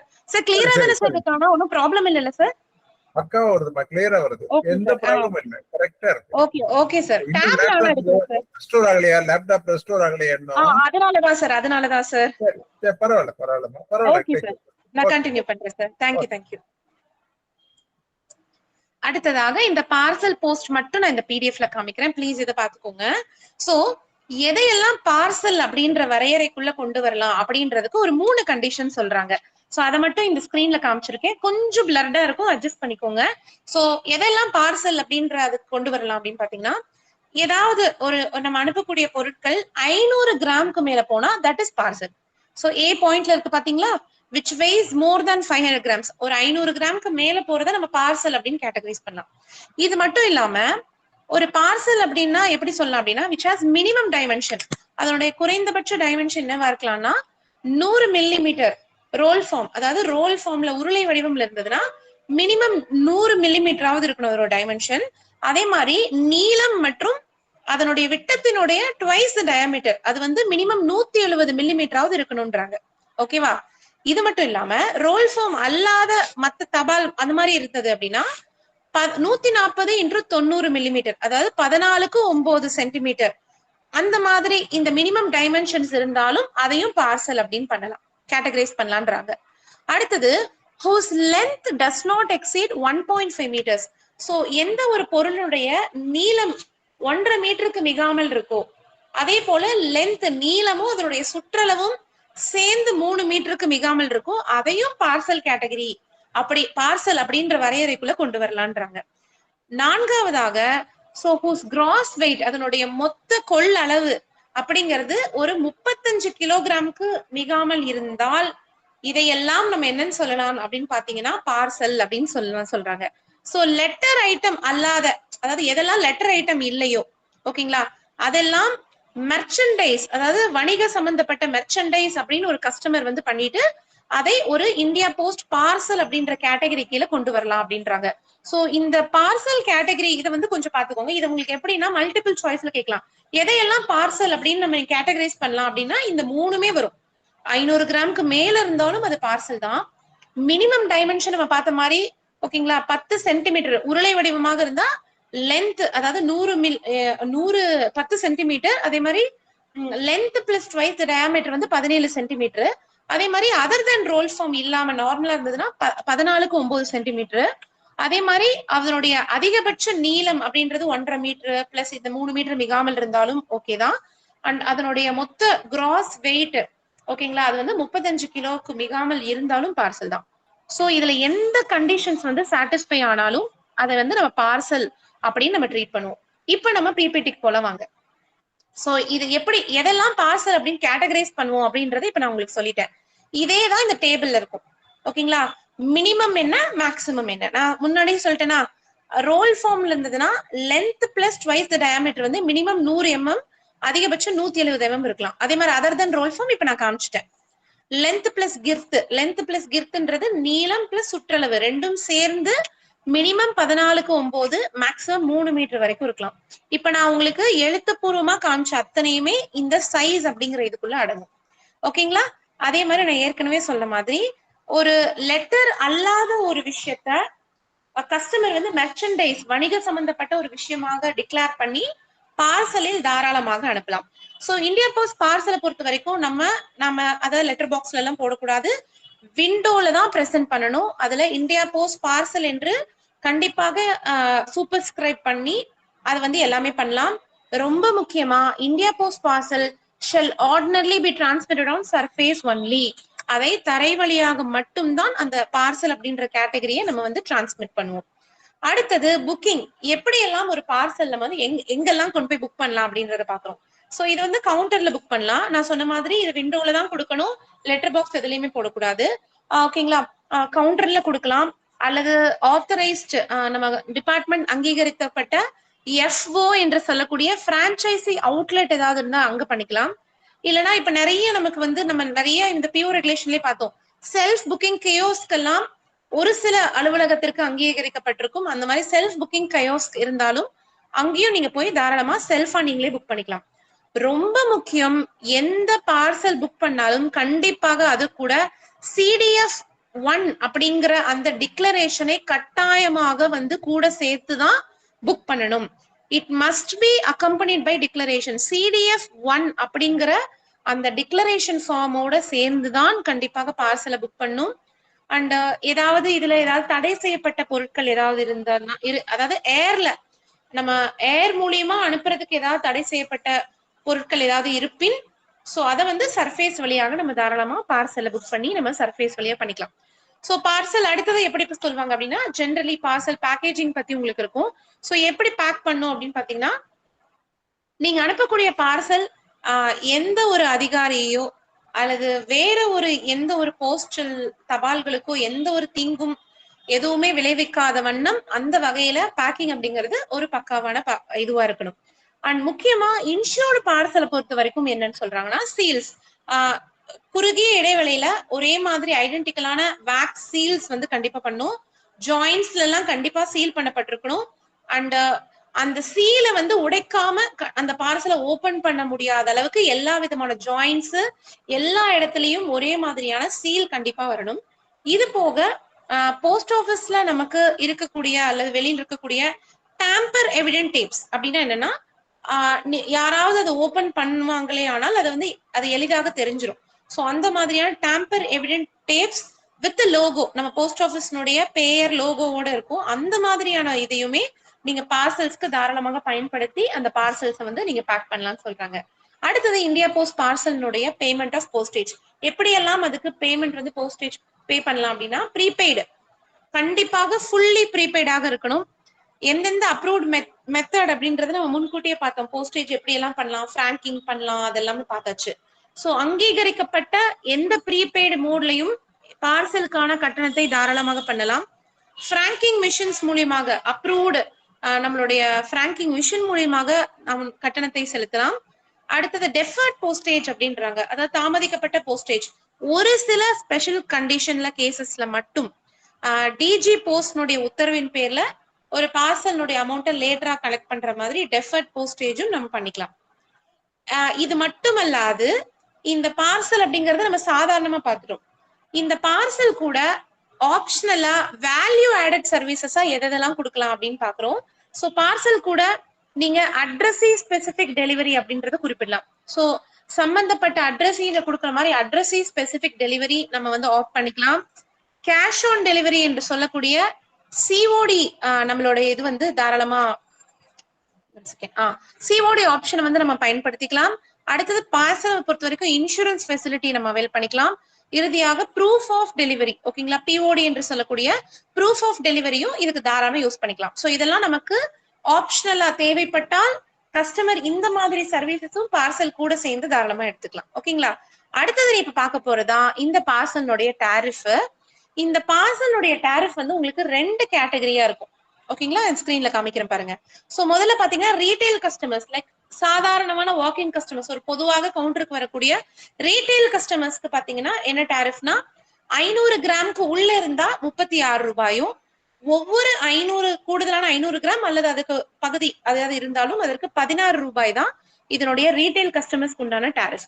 இதுவே கான்ட்ராக்சுவல் கஸ்டமர்ஸ்க்கு வந்து பாத்தீங்கன்னா டிஸ்டன்ஸையும் வெயிட்டையும் பொறுத்து மாறும். அது பாத்தீங்கன்னா இந்த ஸ்கிரீன்ல பாக்கலாம். லோக்கல்னா ஒரு அளவு, ஸ்டேட்டுக்குள்ள அனுப்பினா ஒரு அளவு, அருகாமையில் இருக்கக்கூடிய நெய்பரிங் ஸ்டேட்டுக்கு, அதர் ஸ்டேட்டுக்கு, மெட்ரோக்கும் அந்த அந்த ஸ்டேட் அதனுடைய தலைநகரம் அந்த ஸ்டேட்னுடைய கேபிட்டல் காமிச்சா எப்படி. ஸோ இந்த மாதிரி கான்ட்ராக்சுவல் கஸ்டமர்ஸ்க்கு மட்டும் வெயிட்டும் எப்படி நம்ம பார்த்தோம், டிஸ்டன்ஸ் பொறுத்து இருக்கும், ஸ்பீடுக்கு எப்படி இருக்கும், அதே மாதிரி வெயிட்டையும் டிஸ்டன்ஸையும் பொறுத்து பார்சலுக்கான டாரிஃப் அப்படிங்கிறது மாறும். ஸோ திஸ் இஸ் நம்ம இந்தியா போஸ்ட் பார்சலுடைய டாரிஃப் அப்படிங்கிறது இதுதான். ஓகேங்களா. ஸோ இது போக இல்லாம இன்னும் இந்த பார்சல் பேக்கேஜிங் ஸ்டாண்டர்ட்ஸ்க்கு மட்டும் டிபார்ட்மெண்ட் அவ்வப்போது தெளிவான கைட்லைன்ஸ் நிறைய கொடுத்திருக்காங்க. அந்த வகையில ஒரு ஜென்ரலான பார்சல் பேக்கேஜிங் ஸ்டாண்டர்ட்ஸாக எதையெல்லாம் குறிப்பிடுறாங்க அப்படின்னா, இதுல ஒரு மூன்று அம்சங்கள், 3 ஆஸ்பெக்ட்ஸ் வந்து சொல்றாங்க.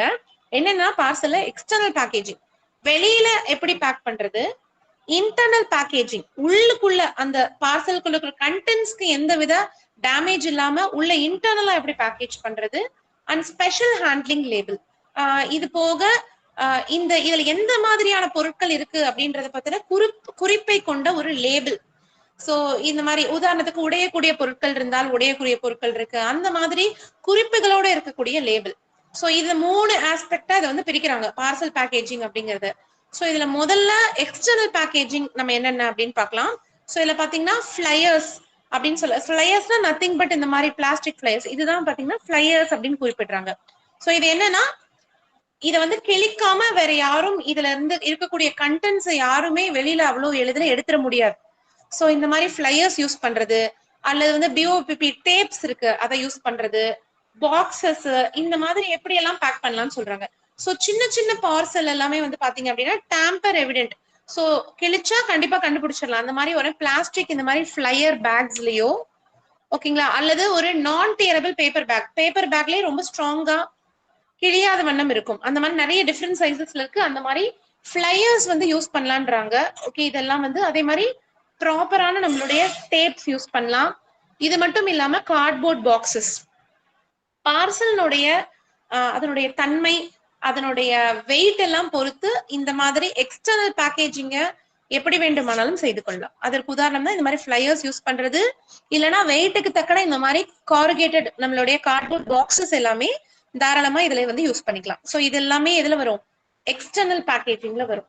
சோ இந்த எக்ஸ்டர்னல் பேக்கேஜ்லயும் 2 விதமான பேக்கிங் மெத்தட் சொல்றாங்க. சோ ப்ராடக்ட் வந்து முதல்ல என்ன பாத்தீங்கன்னா சிங்கிள் பாக்ஸ், ஒரு பாக்ஸ்க்குள்ள உள்ள இருக்கக்கூடிய கண்டென்ட் எல்லாம் ப்ரொடெக்ட் பண்ணி பண்ற மாதிரியான சிங்கிள் பாக்ஸ் பேக்கிங் மெத்தட் இது. சோ இதுவே இப்ப நீங்க ஸ்கிரீன்ல பாக்குறது ஏதாவது ரொம்ப கேர்ஃபுல்லா அனுப்புறீங்க அப்படின்னா box and box method. So வெளியில ஒரு பாக்ஸ் இருக்கும், அதுக்குள்ள ஒரு ப்ரொடெக்ஷன் இருக்கும், அதுக்குள்ள இன்னொரு பாக்ஸ், அதுக்குள்ள ப்ரொடெக்ஷன், அதுக்குள்ள பொருள். சோ அனுப்பக்கூடிய பார்சல்ல இருக்கக்கூடிய பொருளுடைய தன்மையை பொறுத்தும் வெயிட்டை குறித்தும் இந்த மாதிரி இந்த மெத்தட்ல எதை வேணாலும் தாராளமாக செய்து கொள்ளலாம் அப்படின்றதுதான் இந்த இது. அடுத்தது இந்த எக்ஸ்டர்னல் பேக்கேஜிங்ல வேற என்னெல்லாம் பண்ணலாம் அப்படின்னு அதுல மென்ஷன் பண்றாங்கன்னா, stretch wrap plastic films. So இந்த மாதிரி உள்ள இருக்கக்கூடிய கண்டென்ட் யாரும் அப்டிராக்ட் பண்ணாத மாதிரி பிளாஸ்டிக் பிலிம்ஸ் இந்த மாதிரி டிரான்ஸ்பரண்டா கிடைக்குது பாத்தீங்களா, அந்த மாதிரியான பிலிம்ஸோ, இல்லைன்னா இந்த மாதிரி ஸ்ட்ராப்பிங் ரோல் இருக்கு இல்லைங்களா, அந்த ரோலை வந்து டைட்டா நம்ம வந்து சீல் பண்ணி கொடுக்கறதோ, இதற்கென்று தனியே பிரத்யேகமான மெஷின்ஸ், இதெல்லாம் கூட தாராளமா யூஸ் பண்ணலாம் அப்படின்றாங்க. சோ இதுக்கெல்லாம் கூட இப்போ ஆட்டோமேட்டிக்கான நிறைய மிஷின்ஸ் வந்து இந்த மாதிரி நிறைய பிசினஸ் போஸ்ட் சென்டர்ஸ்க்கு எல்லாமே டிபார்ட்மெண்ட்டே இப்போ நிறைய லேட்டஸ்டா கொண்டு வந்துட்டாங்க. அந்த வகையில இந்த மாதிரி வெளியில இதெல்லாமே எக்ஸ்டர்னல், வெளியில வந்து நீட்டா டிரான்ஸ்பரண்டான தின் இந்த மாதிரி பிளாஸ்டிக் பிலிம்ஸ் யூஸ் பண்றது, இந்த மாதிரியான ஸ்ட்ராப்பிங் ரோல்ஸ் யூஸ் பண்ணி கிளிப் பண்றது, இப்படியாக பார்சலை வந்து தாராளமா பேக்கேஜ் பண்ணலாம். அடுத்தது பார்க்க போறது என்னன்னு பாத்தீங்கன்னா இன்டர்னல் ஃபில்லிங். இன்டர்னல் ஃபில்லிங் பொறுத்த வரைக்கும் என்னன்னா உள்ளுக்குள்ள என்னென்னலாம் வைக்கலாம் அப்படின்னா bubble wrap. So bubble wrap மாதிரி வச்சு ஏதாவது ஒரு அசைவை கூட உள்ள இருக்கக்கூடிய பொருள் எந்த விதையிலையும் பாதிக்காத வண்ணம் பபிள் ரேப் பண்ணிக்கலாம்னு சொல்றாங்க. இது போக உள்ள ஏர் பேக்ஸ் இன்னும் பாதுகாப்பா அனுப்பணும் அப்படின்னா உள்ளுக்குள்ள காற்று நிரப்பப்பட்ட அந்த பைகள் ஏர் பேக்ஸ வரிசையா சுத்திலும் வச்சு பேக் பண்ணலாம். இது மட்டும் இல்லாம கார்ட்போர்ட் ஃபில்லர்ஸ், கார்ட்போர்ட்லயே சின்ன சின்ன பிளாக்ஸ் மாதிரியான ஃபில்லர்ஸ் யூஸ் பண்ணியும் இன்டர்னல் ஃபில்லிங்கை வந்து நம்ம கொடுத்து உள்ள இருக்கக்கூடிய பொருட்கள் எந்த வித ஒரு ஒரு பிரச்சனையும் இல்லாம பத்திரமா அதை வந்து நம்ம வந்து அனுப்பிக்கலாம். இது மட்டும் இல்லாம நான் முன்னாடி 3ஆவதா சொல்லப்போன ஒரு சில ஹேண்ட்லிங் இன்ஸ்ட்ரக்ஷன் லேபிள்ஸ்.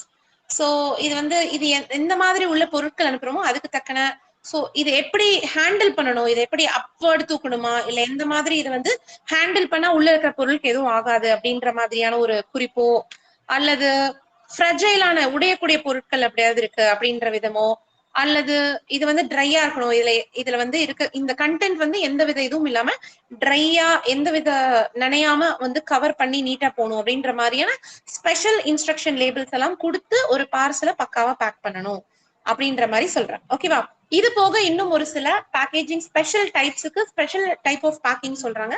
என்ன சொல்றாங்கன்னா, எந்த ஒரு பார்சல் எது அனுப்பிச்சாலுமே நல்ல ஒரு ஸ்ட்ராங்கான கனமான ஒரு ரேப்பர்ல அனுப்பணும். எந்த விதமான ஒரு டேம்பரிங் கிழிக்கிறது அந்த மாதிரி எதுவும் இல்லாம எந்த டேமேஜும் இல்லாம அனுப்பணும். கிளாத் இல்ல உள்ளன் மெட்டீரியல் ஏதாவது பேக் பண்ணும் அப்படின்னா ஏதாவது பேக் பண்றோம் அப்படின்னா ஸ்ட்ராங்கா, வெளியில ஒரு ஒரு நல்ல ஒரு கார்ட்போர்டு அந்த மாதிரி வச்சு அது வந்து நீட்டா வந்து கவர் பண்ணும். சோ இந்த மாதிரி கிளாத்ல பேக் பண்ண பார்சல் வந்து வெளியில இன்னொரு ஒரு வந்து பிளாஸ்டிக் ரேப்பர்லயோ இல்ல பேப்பர் ரேப்பர்லயோ வந்து கண்டிப்பா திரும்ப ஒரு பக்கம் ரேப் பண்ணணும்னு சொல்றாங்க. இது எதுக்காகனா பார்கோட் ஸ்டிக்கர் வந்து அதுல கண்டிப்பா பிக்ஸ் பண்ணணும் இல்லையா, அதற்காக வந்து பண்ணணும் அப்படின்னு சொல்றாங்க.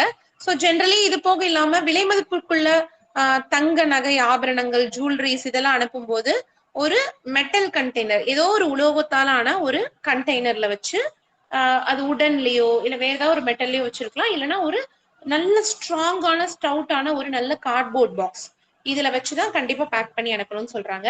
இது மட்டும் இல்லாம லிக்விட்ஸ், ஓகேங்களா, திரவ பொருட்கள் அந்த மாதிரி எதெல்லாம் வந்து லிக்விஃபை ஆகும் சீக்கிரமோ அதெல்லாமே பாத்தீங்கன்னா ஒரு டபுள் ரெசெப்டக்கிள்.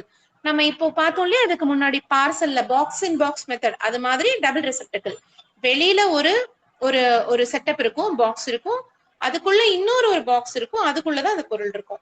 இந்த முதல் ரெசெப்டக்கிள்க்கும் ரெண்டாவது ரெசெப்டக்கிள்க்கும் நடுவுல ஏதாவது ஒரு ஃபில்லிங் வந்து கண்டிப்பா வைக்கணும் அப்படின்றாங்க. அது வந்து ஒரு மரத்துகள்களாகவோ இல்ல வேற ஏதாவது உரியக்கூடிய பொருட்கள் ஏதாவது இருந்தால், ஒருவேளை இந்த லிக்விட்ஸுக்கு ஏதாவது ஆணி டேமேஜ் ஆனா கூட பிரேக்கேஜ் ஆனா கூட வெளியில அது வந்து அப்சர்வ் பண்ணிக்குமே தவிர வெளியில மத்த பார்சலுக்கும் யாருக்கும் எந்த வித டேமேஜும் ஆகாத வண்ணம் ஒரு லிக்விட்ஸ் அதெல்லாமே பேக் பண்ணி அனுப்பணும்ன்றாங்க. சோ லைவ் பீஸை பொறுத்த வரைக்கும் ஆய்வுக்காக இந்த மாதிரி அனுப்பும் போது எப்படி உயிருள்ள தேனீக்கள் அனுப்பணும்னு சொல்றாங்கன்னா, எந்த வித ஒரு இன்ஜுரியும் ஒரு ஒரு தீங்கும் எந்த ஒரு போஸ்டல் ஆபீசர்ஸ்க்கும் விளைவிக்காத வண்ணம் கண்டிப்பாக அதை நீட்டா வந்து அதற்கென்று இருக்கக்கூடிய பிரத்யேக சூட்டபிளான கேசஸ்ல போட்டு அனுப்பணும் அப்படின்றாங்க. சோ இதன் தொடர்ச்சியாக இன்னும் ஒரு சில ஸ்பெஷல் பேக்கிங் கண்டிஷன்ஸ் மட்டும் இருக்கு, ஒரு 3 or 4 தான், அதை மட்டும் பாத்திரலாம். சோ ஹியூமன் அண்ட் அதர் விசரா, அதாவது பாத்தீங்கன்னா மனித உறுப்புகள் ஏதாவது ஒரு ஆய்விற்காக ஒரு இடத்துல இருந்து இன்னொரு இடத்துக்கு அனுப்புறது எப்படி பேக் பண்ணும் அப்படின்னு சொல்றாங்க. இது வந்து என்ன சொல்றாங்கன்னா, நல்ல ஒரு பாட்டில்ல ஒரு பாட்டில்லயோ ஒரு ஜார்லயோ ஒரு நல்ல ஒரு ஸ்டவுட்டான ஒரு ஸ்ட்ராங்கான ஒரு கார்க் வச்சு பிக்ஸ் பண்ணி அதுக்குள்ள இந்த ஸ்பெசிமென் அப்படிங்கிறது இருக்கணும்ன்றாங்க. இத வந்து இன்னொரு ஒரு ஸ்ட்ராங்கான ஒரு உடன் பாக்ஸ்ல வச்சு அந்த அந்த ஜாருக்கும் இதுக்கும் ஒரு 18 மில்லிமீட்டராவது உள்ள இடைவெளி இருக்கணும், அதை ஃபுல்லா ஃபில்அப் பண்ணும். இதை வந்து வெளியில இருக்கக்கூடியதை ஒரு கிளாத்தால செக்யூரா க்ளோஸ் பண்ணிட்டு, ஓகேங்களா, ரெகுலர் இன்டர்வெல்ஸ்ல அங்கங்க வந்து கரெக்டா இதுக்கான சீல் வந்து வச்சு அனுப்பணும் அப்படின்னு சொல்றாங்க. இதுவும் இந்த நான் சொல்ற மாதிரி டபுள் ரெசெப்டக்கிள் மெத்தட் தான். முக்கியமா இது வந்து யார் வேணாலும் அனுப்பியிருக்க முடியாது. இதற்கென்று இந்த ஆய்விற்கென்றே அங்கீகரிக்கப்பட்ட இந்த ஆய்வாளர்கள் மட்டும்தான் அதை வந்து கண்டிப்பாக அனுப்ப முடியும். சோ இது ஹியூமன் அண்ட் அதர் விசரா, மனித உறுப்புகளுடைய மாதிரிகள், இதை எப்படி அனுப்புறோம். அதே மாதிரி பிளேக் கல்ச்சர் இல்லைன்னா இந்த ஆந்த்ராக்ஸ் போர் வேக்சின் என்று சொல்லக்கூடிய அந்த வேக்சின், இதெல்லாம் எப்படி அனுப்பலாம்னு சொல்றாங்கன்னா ஹெர்மெட்டிக்கலி க்ளோஸ்ட் டின்ல அனுப்பணும்ன்றாங்க. அப்படின்னா என்னன்னா காற்று கூட புக முடியாத ஒரு க்ளோஸ்டான ஒரு டின்ல அனுப்பணும். அதை ஒரு ஸ்ட்ராங்கான ஒரு வுடன் பாக்ஸ்ல வச்சு அதுல பார்த்தது போலவே ஒரு 18 மில்லிமீட்டர் வந்து இடைவெளி விட்டு உள்ள ஃபுல்லா காட்டன் வச்சு ஃபுல்லா கவர் பண்ணுன்றாங்க. மறுபடியும் இந்த அவுட்டர்ல வெளியில இருக்கக்கூடிய அந்த கேஸ்க்கு நல்ல ஒரு ஸ்ட்ராங்கான க்ளோத் பண்ணி அதற்கெல்லாம் சீல் வச்சு இதுல என்ன மாதிரியான கண்டென்ட் இருக்கு அப்படின்றத நேச்சர் ஆஃப் கண்டென்ட்ஸ் எல்லாத்தையும் எழுதி பத்திரமா அனுப்பணும். நம்ம சொன்ன மாதிரி யார் வேணாலும் இதை அனுப்ப முடியாது. இதற்கென்று அங்கீகரிக்கப்பட்ட மெடிக்கல் ஆபீசர் மட்டும்தான் இதை அனுப்ப முடியும். அது மட்டும் இல்லாம இது கூட இதை பத்தின டிக்ளரேஷன், இதுல என்ன அனுப்புறாங்க, எந்த ஆய்விற்காக, எந்த கவர்மெண்ட் லெபார்டரிக்கு யார் இதுக்கான அப்ரூவல் கொடுத்தான்ற அந்த முறையே அவர்களால் மட்டும்தான் இதெல்லாம் வந்து அனுப்ப முடியும். அடுத்தது ஸ்ட்ராங் ஸ்மெல்லிங் ஆர்டிகல்ஸ் பொறுத்த வரைக்கும் பாத்தீங்க அப்படின்னா அதுவும் ஒரு இப்ப அசப்போட்டா பெருங்காயம் மாதிரி போல ஒரு நல்ல ஸ்ட்ராங்கா ஸ்மெல் வரக்கூடிய பொருட்களையும் இந்த மாதிரி காற்று புக முடியாத ஹெர்மெட்டிக்கலி சீல்டு கேஸ் டின்ல மட்டும்தான் இதை அனுப்பணுன்றாங்க. இறுதியாக செல்லுலாய்டும் ஆஸ்மிக் ஆசிடும் இருக்கும். செல்லுலாய்டு பிலிம்ஸை பொறுத்த வரைக்கும் என்ன ஒரு பிரச்சனை அப்படின்னு பாத்தீங்கன்னா, அதிகப்படியான வெப்பமோ வெளிச்சமோ வெப்பமோ இருந்தால் அது வந்து இலகும் ஒரு வகை கொண்டதுதான் செல்லுலாய்ட் பிலிம்ஸ். சோ இந்த செல்லுலாய்ட்ல செய்த பொருட்களோ இல்ல பிலிம்ஸோ அனுப்பும் போது இதையும் டபுள் ரெசெப்டக்கிள் அனுப்பணும்ன்றாங்க. முதல்ல அந்த பிலிமை வந்து ஒரு நல்ல சீல்டு பாக்ஸ், ஒரு டின் பாக்ஸ்ல வச்சிருந்து அதை வந்து இன்னொரு கார்ட்போர்ட்லயோ இல்ல உடன் பாக்ஸ்ல வச்சு எங்கேயும் நகராத வண்ணம் அதை டைட்டா நல்லா பேக் பண்ணி எதுவும் மூவ் ஆகாத வண்ணம் நகராத வண்ணம் இந்த செல்லுலாய்டை வந்து பேக் பண்ணணும்னு சொல்றாங்க. சோ எல்லா பக்கமும் சுத்தி ஒரு ஒரு ரெசெப்டக்கிள்க்கும் இன்னொன்னுக்கும் நடுவில் அட்லீஸ்ட் ஒரு 10 மில்லிமீட்டராவது இடைவெளி விட்டு அதுக்கு நடுவில் நல்லா உட்டன் பிளாங்க்ஸ் எல்லாம் வச்சு ஓகேங்களா, திக்னஸ்ல வச்சு சோ டைட்டா எந்த வித அசைவுக்கும் உட்படுத்தாத வண்ணம் செல்லுலாய்டு அதெல்லாமே பண்ணணும். முக்கியமா அந்த லேபிள்ல நல்லா ஹெவியான கேரக்டர்ஸ்ல celluloid keep away from fire and light. So அதிகப்படியான வெப்பமோ வெளிச்சமோ அதுக்கு ஆபத்துன்றதுனால இது வந்து keep away from fire and light அப்படின்றத எழுதி அந்த மாதிரி செல்லுலாய்ட் ஃபிலிம்ஸ் எல்லாத்தையுமே தாராளமாக நம்மளோட பார்சல்ல பேக் பண்ணி அனுப்பலாம். இறுதியாக ஆஸ்மிக் ஆசிட். ஆஸ்மிக் ஆசிட் பொறுத்த வரைக்கும் ஒரு ஒரு திரவத்துல இருக்கக்கூடிய ஃபேட் கண்டென்ட் கண்டுபிடிக்காக இருக்கக்கூடிய ஒரு தன்மை தான் இந்த ஆஸ்மிக் ஆசிட் உண்டு. இந்த ஆஸ்மிக் ஆசிட் வந்து எப்படி அனுப்பலான்றாங்கன்னா, இதே மாதிரி ஹெர்மெட்டிக்கலி சீல்டு நல்ல ஒரு காற்று புக முடியாத ஒரு ஸ்டவுட்டான ஸ்ட்ராங்கான ஒரு கிளாஸ் கேப்சூல், ஒரு கண்ணாடி குப்பிக்குள்ள வச்சுதான் இந்த ஆஸ்மிக் ஆசிட் வந்து அனுப்பணும்.